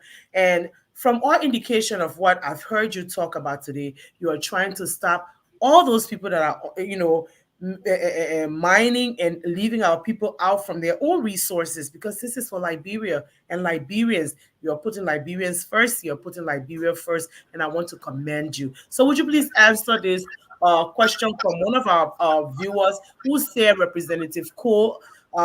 Usually I like to research him, but he just asked the question. He keep asking me to please ask you. Representative Cole has a Chinese mining group in Bapolu, and they're exploiting their people. He wants to know if you're aware of that. Thank you, Honorable Minister, and thank you for coming to Spoon. We truly appreciate your service to country. Thank you. Well, thank you. What we have always tried to do is we said we will wish that people will evaluate us after our period of service, because what we have been doing is that People think it's impossible, but we are very optimistic. It's not impossible. It just requires some courage and boldness and commitment and love for country, not just love by expressions, through words, but through actions. I'm not aware of any Chinese company, but here is it. I think I said it at the beginning that the minerals and mining law of Liberia prohibits the president of Liberia, the vice president, speaker, pro tem, senators, representatives, chief justice and justices of the Supreme Court, judges, members of the cabinet like myself, government officials, even mining agent employees of the ministry from obtaining and or participating in mining activities. Anybody, in fact, that's the next aspect of our campaign, of our mission. We want the mining law, the provision that disqualifies people like me from mining and obtaining licensing. We want to share that. We want to make sure that people are aware of that. So we can say, oh, but we didn't know about it. So it's wrong if it's happening, but I don't have that detail. And if it were possible for us to know the name of that Chinese group, then of course we can do some further investigation. But no official or government is qualified or eligible to obtain or apply for mining licenses, even if you were in the mining industry. So you are saying Abache mining is wrong? Sorry? You are saying Abache, his mining activities is wrong? The thing you need to tell me is, does he have a mining license? So I'm asking, you are saying Abache mining activities is wrong? Simon Taylor mining activities is wrong. I'll send a list to you, and then we can work on it to save Liberia. It's good that you put out this announcement. Abache, Simon Taylor, and the rest of them.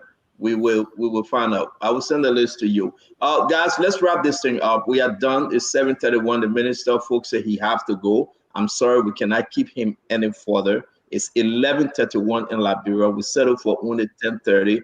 I'm appealing to every one of you. Please be considerate and let excuse the minister for tonight. Minister, the guy can go to where? Can I just ask the question? Let me ask my question here, Guys, it's a very quick question. I just asked you guys that we should be. It's my turn.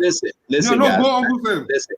I just asked you guys that we should be considerate. Can we please excuse the minister? He got to go. His folks saying that he got to go to work. I need to ask a question, please, Stanton. Stanton, please.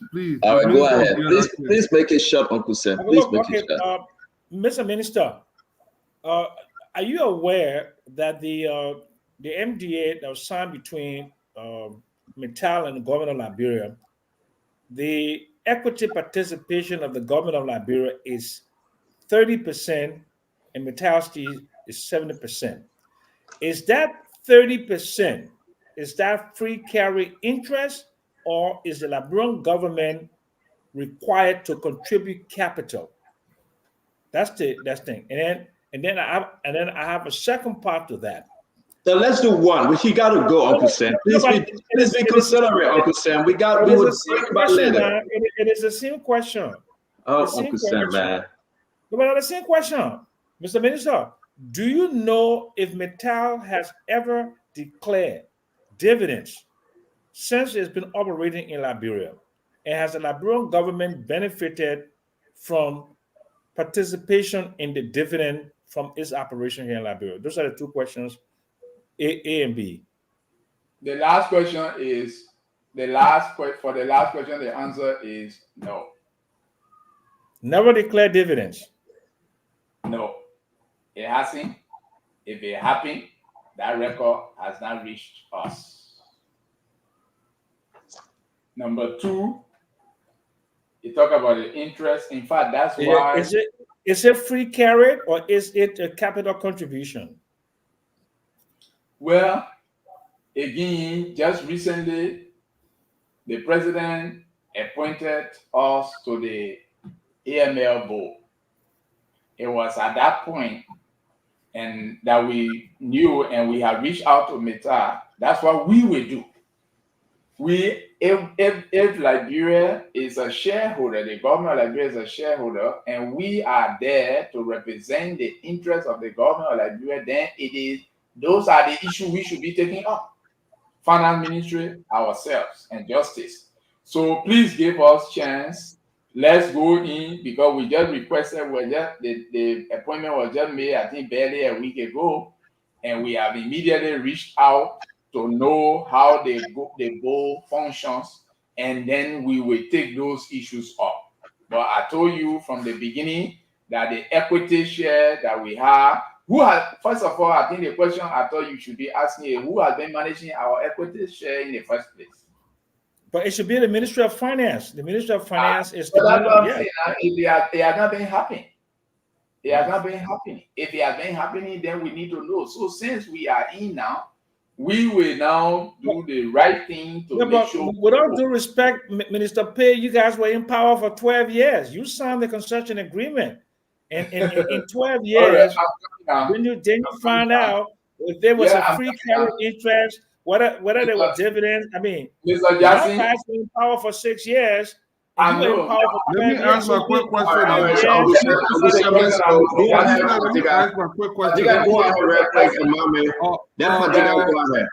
Let me answer Mr. Jackson. Mr. Jackson, you were fronting for El Nito, for all the companies at the time that government was in power. That is a damn. You were there, and you know I know it. And you and I debated it on many occasions. When I was Secretary General, I was criticizing my government for what was happening that was not right. You were defending it. So I thought you should be congratulating me for being the consistent person that I am. Uncle Sam, wait. Uncle Sam, you gotta exercise patience. Mr. Paye, we want to acknowledge the fact that you're always willing to come on Spoon. We appreciate you. But Uncle Sam, wait. Uncle Sam, you will not do this every night. You will not do this every night, Uncle Sam. You gotta wait. He answered your question. No, he answered your question. You got to give chance to the others. Let them ask the one question. Then you have to wait. Now you alone can get under your skin. Uncle Sam, chill. You do this other day. Go ahead, Fadiga. I want Mohammed to ask the last question. Fadiga, make it fast, please. There has been rumor in Liberia that there is this underground mining of bauxite in Liberia.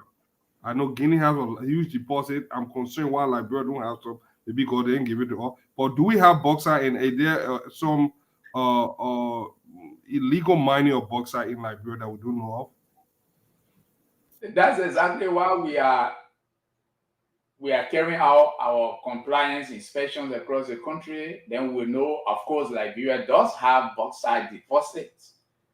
You in the Kulawu area and in the Maryland area, we do have bauxite. Really?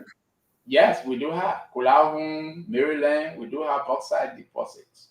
Yes. So all of our exercise that we are carrying out will determine whether it's being mined or whatever. Yeah, I like to really limit my responses to information that I can stand by. Yes. Thank you very much. Mama, you got nothing to say? The minister is leaving though. I mean, this slow way letter that just came, maybe we need to keep it for another time. But yeah. It's slow way. Slow way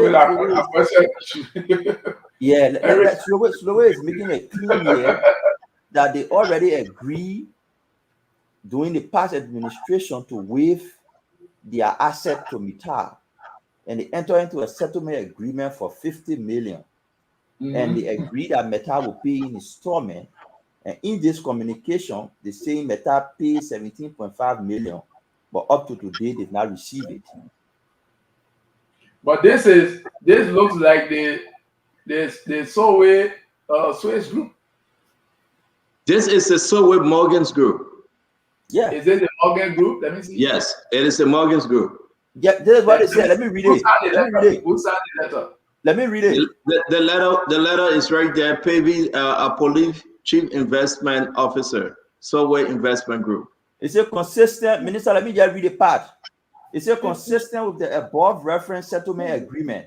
We learned that ArcelorMittal paid 17.5 million United States dollars that was intended as part payment to Sloway through Weah's government.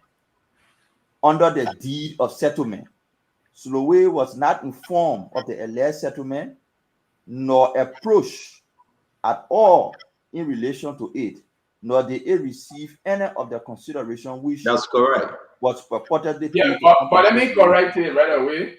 That is not the Morgan Group. That is the group based in Europe. I think that's the Swiss group. It's not the. So you got to understand, Mr. Minister, right? Mm-hmm. Morgan came in with some partners. Okay, all these groups work together for the interests of Solway. Morgan from South Africa, where some of his lawyers are, likewise. The argument that Mama is making through this letter, it was indeed truth that the George Monoware government took money and they didn't give the money as agreed upon to Morgan and his group. So therefore, Morgan is holding this government because you, minister, said government is continuing with it, right? He said, I want my money. You guys cannot allow me to give what we have to ArcelorMittal on a broken deal, and you didn't give me my money. So George Monoware, Samuel Twain, and the rest of them took Morgan's money and ran with it, and now he's screwed. So he's fighting. And I asked you about Mahama. Mahama have agreed to work along with Morgan, that they can do business. So this is a big story. I have all the documents, but because we have limited time, we will go into it another day. We appreciate you coming on Spoon. If you have any further thing to say, speak now, sir, or you will get our bill in the mail, our invoice. Thank you very much. I appreciate it. I appreciate it. I appreciate the opportunity, and let me thank all of you. And the conversation was healthy. But again, I know you just mentioned, I will close with the last point you just made. The Solway thing is being complicated, but we're fighting hard to see how we can, remove the complication. And after all, it's about our asset that is being tossed about, Liberian asset that is being tossed about, and we as a government are concerned about how we handle our asset, who we work with to develop the asset, how it benefits the government, the country, and the community, and the company that should be able to develop it. The 17.5 million you just mentioned, yes, it's true, they pay the money, but yes, nobody has been able to trace the money anywhere, even within the coffers of government. A few people took the money away. But again, as I said, when I said government is continuity, what I was saying was we have to redeem the image of the country so it becomes an attractive destination for investment. That's what we are doing. It is a bad chapter in our history that we need to remove that image and be able to gain the confidence of investors so they can come. It's not just the Solway issue, but as Minister of Mines and Energy, I'm confronted with so many issues. You travel to different fora, Jewish groups have come and confronted all how they were extorted, how money was extorted from them. We apologize for things that the country had no business doing or did not benefit from, and it's important. Our responsibility is, yes, we can't look back too much, but we have to learn from history, from the mistakes that have been made, and build on the good foundation and make our country the destination that the president of Liberia says it must be. Not just a place for investment, but the destination for people to come to. I think it's a privilege, and I appreciate you. I'm always available. We love to work quietly, and our results show up. That's what we've been doing for the last 5 months. So we couldn't have been all over the place publicizing, because for us, the mining industry, the energy sector, when you achieve that, the records will be visible. You don't need billboards to publicize achievements in those sectors, because the records will be so visible and self-evident. Thank you so much for this opportunity. Thank Thank all you of very you. much, Mr. Minister. Have a good night. Thanks a lot. Yeah, folks, we want to say thanks to Stanton, Minister. I need to respond quickly, Stanton. I No, but must you gotta respond wait. quickly. But you I gotta have to wait. You will respond respond. quickly. You will have Yes. your time to respond, Hold on, sir. I need Please. to respond right away. You will have your time to respond, sir. Please. It has to We be beg you. fresh in the. No, sir. Let me lay something up first. Everybody about to do the closing, sir. If you want to go first, you will go first. But please be I like to patient. go first. Yeah. Exactly. But let me finish up, then you can go first, please. We're backing you. Today, as you know, Aloysius Talu, the bank governor, Central Bank of Liberia, he was suspended by the president today, ladies and gentlemen. Again, more suspension coming from the central bank. Our sources have informed us that the central bank will have a total reform, total new governors, 3 or 4 of them. They will remove all the old folks and they're bringing in new people because it is important for the total overhaul of the central bank.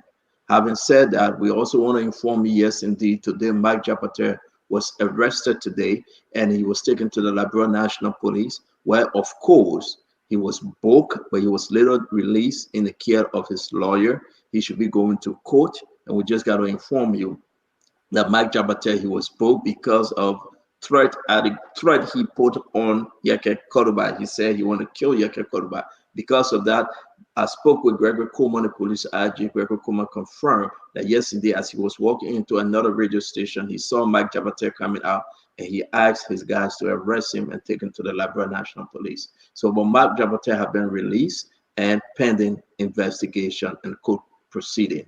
We also want to announce that the CDC former President George Manawia will be addressing the nation tomorrow. The question will be whether he's going to take question, whether he will not take question, I don't know. But he will be addressing the nation tomorrow on the ongoing issue. There's a bounty that has been set for Samuel Twe. It will be announced tomorrow. They want Samuel Twe alive. They want his living body.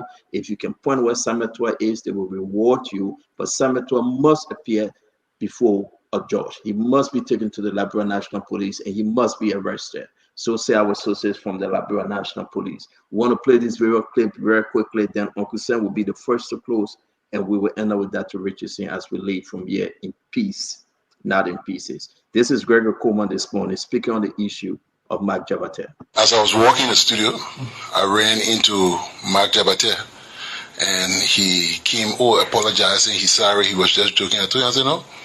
I mean, explain it to the law. So I arrested him and turned him over to the officers to take him straight to Central and turn him over to the CA court. And so, folks, that's the breaking news. Mark Jabater has been arrested by... So there you go. There you have it. He was arrested. We're not saying it, but I was fortunate to speak to Gregory Coleman, and he confirmed that to me. This is what the former president said concerning folks that enriching themselves during his government time. Let's listen to former President George Manawia. For those who do not refrain from enriching themselves at the expense of the people, the law will take their course.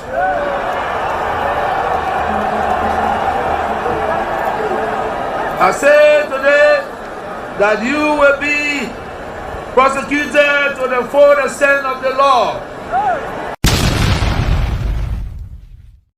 So we all can agree that President Weah is a prophet. He prophesied this thing, his people didn't listen. He said they will face the full extent. So this is not a witch hunt.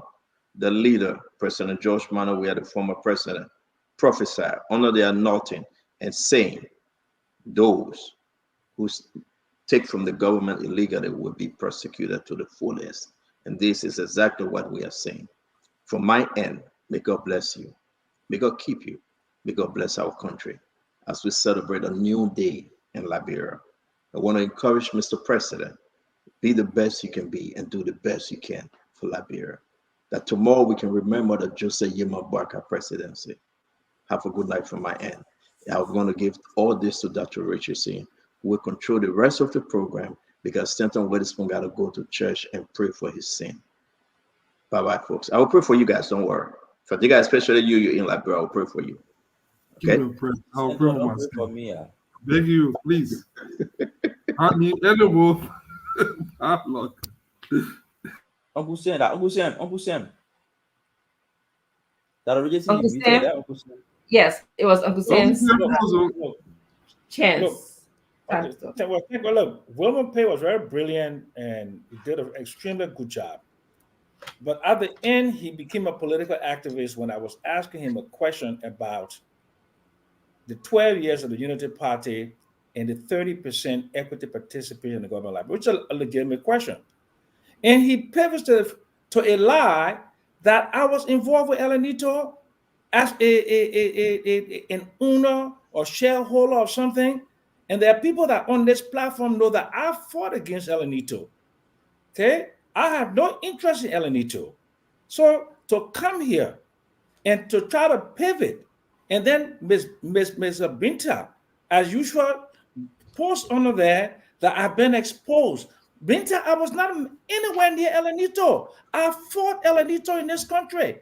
I was the Unity Party was brought El Anito. Your friend man say it, I will not me. But I'm saying to you, you amplify it by Because putting I on the believe post. in me. Okay, But I'm saying to you, but listen to me, it's not fair to me, accusing me of things every day that I'm not involved in, and that you make me the audience to believe that I'm all sleaze, which is not true. Wow.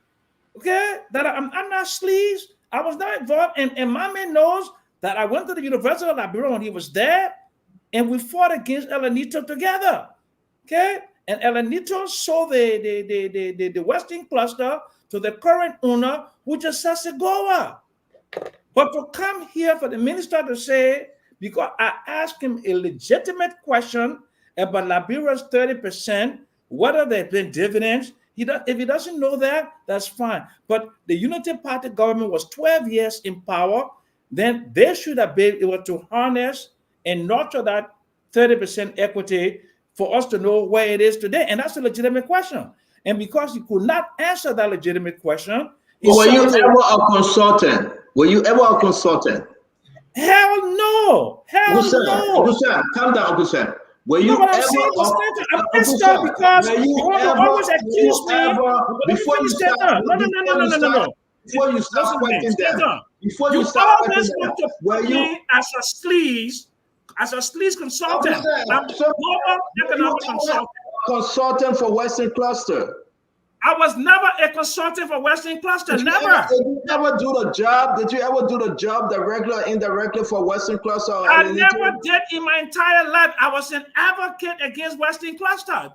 Advocate against Western Cluster. I'm on my way to church. I'm sorry. No, but I know you're not on your way to church. Okay, Uncle Sam, I'm not, look, Sammy, if you don't want me on this audience here, I will not come back here anymore because I don't want my reputation after to be solid, like I'm sleaze, like I'm always involved in all kinds of everybody on the show. We ask our question. Why you getting on your feelings? You accuse people on the show. Nobody cried. You went above and beyond. You call people any name. You call people that they are gay, they are homosexual. Nobody get vexed. Now somebody asks you a question, you getting vexed. Don't get mad. Let's move on. Everybody have the right to ask you questions. I have never called anybody homosexual on this platform. Why are you getting mad? Why are you getting mad? I can go on my page and free speech. I can say anything on my page. But I respect this is my page. I don't know how to go on Facebook and write. I need to ask you a question. You either say it's true or it's false. Don't get mad. I said it is not true. And no one can tell me I ever went into a Western cluster. Let's go to Fadika, please.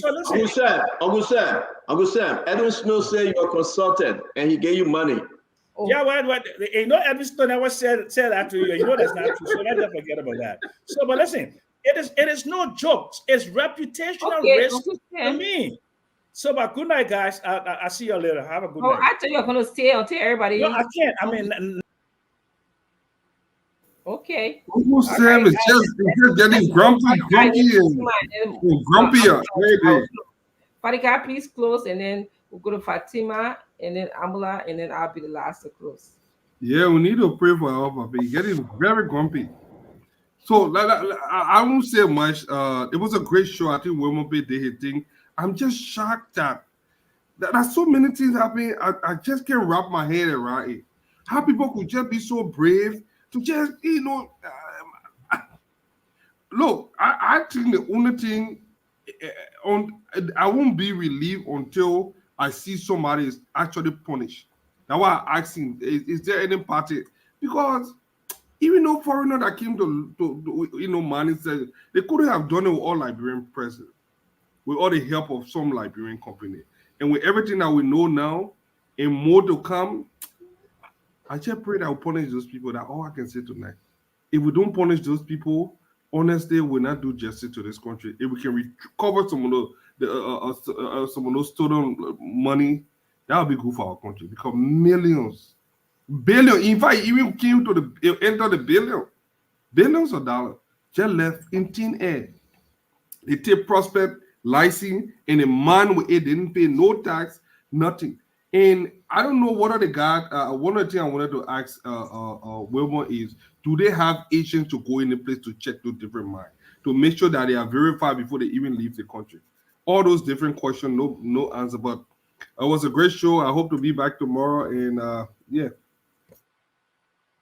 Thank you, Fadiga. We'll go to Fatima. Fatima, it's good seeing you also today. Yes, Dr. Richardson, it's good seeing you and the viewers across the globe. I mean, I just think that when, like he said that yesterday, he who comes with equity comes with clean hands. I mean, every aspect of Liberia, Uncle Sam has been there. I mean, the good, the bad, the ugly, he has been there. And so when an honorable man comes here and speaks his truth and talk about it and actually say that you were one of those he argued with bitterly for El Nido, and you are here talking about it didn't happen, it never happened, I choose his word over yours.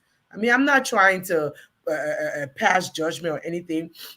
Today, I actually see a minister who stood for the Liberian people, who is actually trying to do something for our people. That's something that we want. That's something that we welcome. That's something that we look forward to seeing, that we haven't seen for years. That everybody, everybody's not just here hailing the king. Liberia is not a monarch. I mean, everything we do in this country, everybody behind one man. When the one man said in his speech, he will prosecute you for stealing, they did not come first. That's it.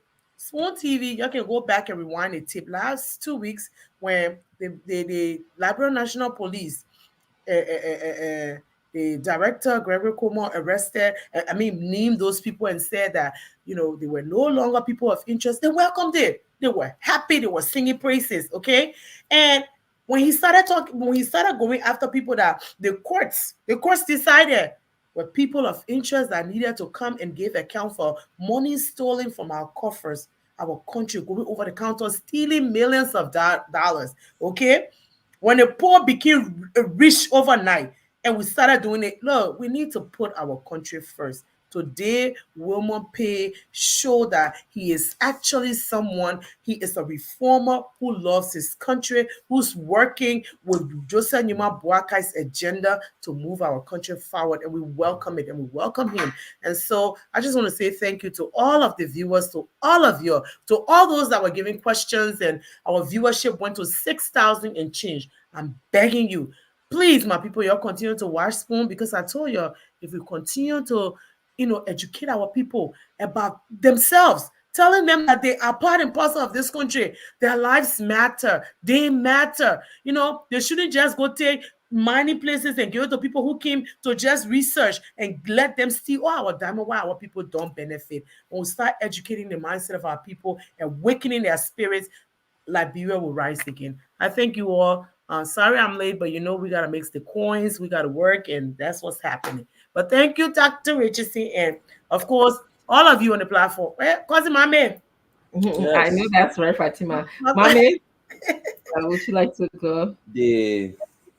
I want to speak to the president and people listening, maybe his advisors. If his action on the central bank audit report is seen as partial, his administrative action, if it is viewed by evidence as being partial, By that single decision, he will be shooting in the leg his fight against corruption. If the audit report, you see good reason to suspend the executive director or the executive governor, there should be equally reason to suspend the other deputies, since in fact the audit report dealt with the management team. If you single out one person and take administrative action against them, I don't know what evidence you're looking at, but based on the audit report that I read, if you took out one person and take administrative action on them and not on the rest of the order, there's a high risk of you shooting your fight against corruption in the leg. People will interpret your fight against corruption to be partial. They will say you're picking and choosing. If you wanted to remain there, let it remain there in their term. If you want to penalize them holistically. Since the way the audit was structured, it dealt with the management. How I want to speak to the audit. To President, we have statement tomorrow. I want to talk to rescuers, rescue missionaries. They had a meeting today. The agenda for the press conference tomorrow is to provoke the security actors, is to provoke rescue missionaries and supporters of the government into violence. Their goal is to change an entirely legal process of indictment and going to court into a political process. The way they want to pursue that, a political process with a taste of violence. The way they want to do that is they will be making inflammatory statements, talking about coup, talking about Liberia will not exist, talking about we have to protect, impeach the president, paying attention to those words. You will hear them. The goal is to provoke you into violence, provoke you into anger and retaliation, so that it can change an entirely legal process into a political process. And you will lose on the legal process and lose on the political process. So to the Unity Party people, the security people who usually want to make these cases that, oh, the security intelligence, they got no authority to destabilize the country. Just be calm. Follow the process. If they're entitled to bills, give them their bill, yeah, they leave. They come back to court, give their testimony, let them go through their case without commotion, without noise, because that noise they want. That would be my advice to you. That is their plan. Create a political scene associated with violence in a purely legal system. Avoid that. Don't be provoked. Anything they say, remain quiet. The justice minister, other people, if they're entitled to bill, give them the bill, that they leave, the court will decide. Well, thank you. Thank you so much, Ambula. I want to thank all of those who are watching and listening to Spoon. We appreciate you so much. This is the place, as Fatima said, where you come to learn, you come to get conscientized about the happenings in our country. On behalf of Miss Titi Kane, I want to let you know that we are in the process of the star process. So if you like what we're saying, we are kindly asking you to give us stars. Okay.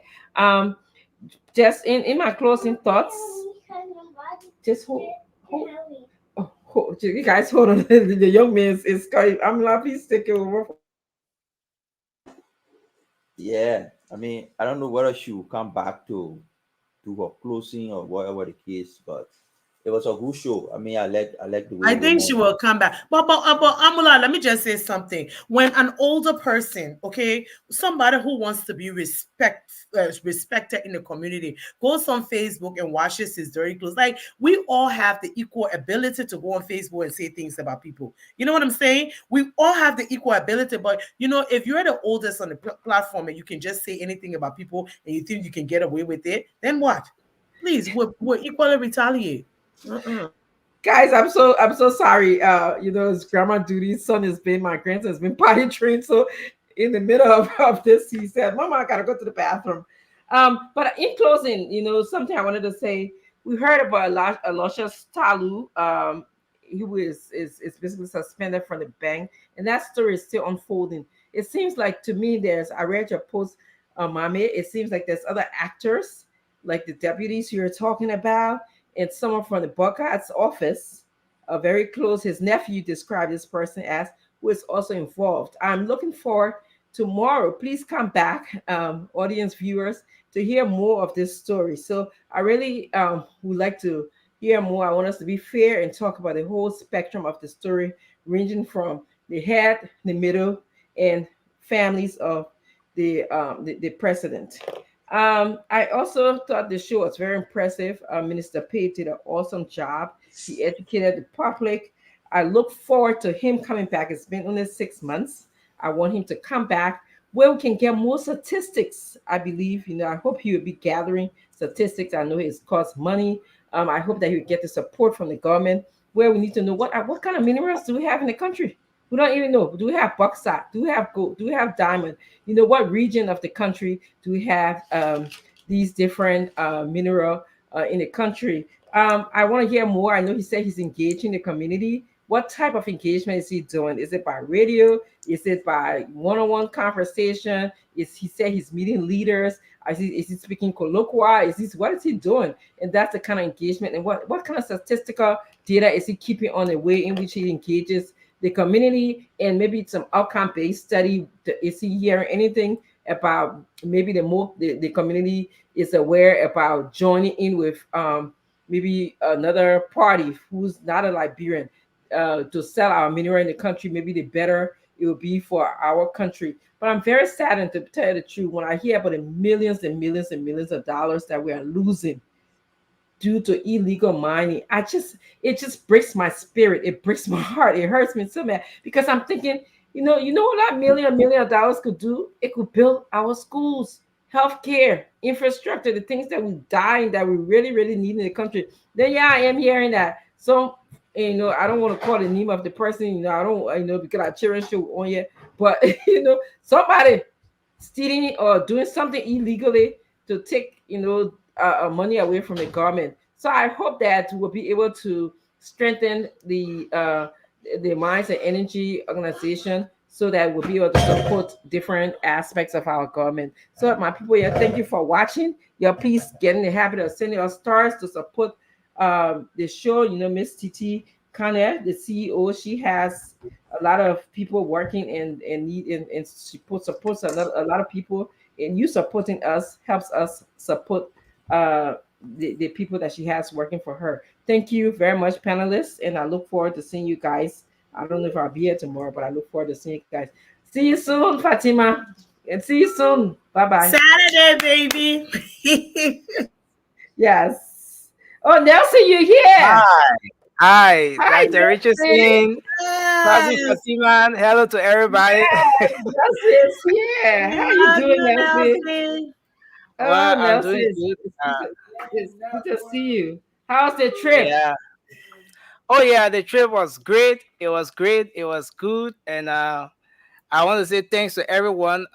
When CEO made the announcement about me missing my flight, Dr. Richardson, you wouldn't believe how many people were calling back to back, you know, from just everywhere. The concern, the love was just overwhelming, and I want to appreciate everyone. And the trip was good. Yeah. So Nelson, considering that it's your first time flying out of the country, I'm so proud. You know, I'm just happy. Yes. Good things are happening. Great, blessed things are happening. And so, Exactly. how was, you know, I'm just eager to know how. So you made it fun. You You didn't throw up on the airplane. You didn't pull the people's seat. You put hole in the seat. You didn't preach the person next to you. You made it okay, right? The problem is you forgot the time.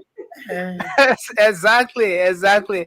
So you know, I had a little bit of terrible experience, especially when we're landing, you know. And all of a sudden the heavy sound, ooh, the vibration and everything. But when I look around, I see everyone is calm. I say, okay, but then I can be calm too. That's true. That Lenny is usually that way. I kept texting and checking on him. He said, "Cousin, I'm fine. Trust me, I'm okay." Yeah. I said, "You're okay." He said, "I'm okay." But I was so proud when I saw him, you know, with the police IG, and he was standing there doing his journalism thing. Yeah, these guys, they're doing a good job for Mama. They are very proud of that. Yes. Well, there's more to come. More big and good things to come. That just you guys just stick with us. You know, some days will be good, some days will be bad, but stick with the station, and we'll lead by example. You know, having Nelson traveled, and there's big things to come, Nelson. As long as God's hand is in it, there's big things to come. So I say good night to you guys. You got my grandson. Good night to all of the viewers across the globe. We love you. Today I saw my auntie Helen and Winnie, my cousin. Good night to all of y'all. Love you guys. Oh, look at Malan. Who's that? Into Fatima. Hi. Into Fatima Key, the balloon. Remember? Bye now. Okay, have a good night. Bye. Bye. Talk Saturday, baby. You know what? At the party. Yeah, at the party. You see? Oh, he remembers. What do you remember?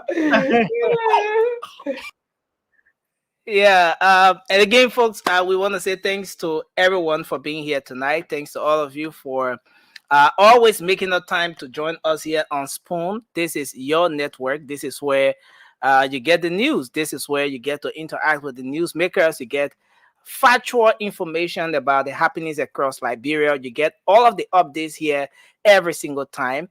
We want to say thanks to the thousands of you joining us always across across Radio Land on Spoon FM 107.5, Fabric 101.1, Super 95.5 FM. Many thanks to our partner radio stations across the country that are always relaying the program. Thanks to Trust FM in Bomi County. Thanks to Gibi FM. Thanks to Premier Radio and, of course, Trend Radio in Grand Crew County. Many thanks to our online audience. Thousands of you make your way here every night to join us on Spoon Talk. I want to appreciate everyone on Facebook tonight, on Spoon TV, Fabric TV, and Super TV. Many thanks to the folks on YouTube as well. Spoon Talk Live is the YouTube handle if you do so. And because there are lots of information coming up, this is where you get all of the news, all of the information you need about Liberia. Again, my name is Nelson Colette. I want to say thanks to everyone for being here tonight. Bernard Davis, Lawrence Casio, Freeman, thanks for being here tonight. Albert Dolo, my own sister, Lovette Bondo, Vani Sambula, everyone joining us tonight. Katisha, yes, and now it's moving so fast. I want to appreciate everyone. Dr. Ishmael, Kelvin, Jason, Fode, Kamara, everyone joining us tonight. Fire Stevens. Let's hope we can meet on the late night show. The late night politics on Spoon will be on shortly. You can make up time to join us. But I want to appreciate everyone who called in while I was away, and even when I missed my flight, the concerned those of you who chipped in as well to handle the situation. I appreciate everyone. Let's hope we can be here tomorrow with another edition of the program Spoon Talk. Better still, you can make up time to join us on the late night show, the late night politics on Spoon tonight.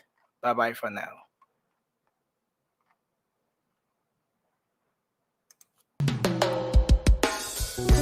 Yes, sir. A special one from the CEOs, then coming with the spoon. And your boy, Friday the Southern Band. Charging.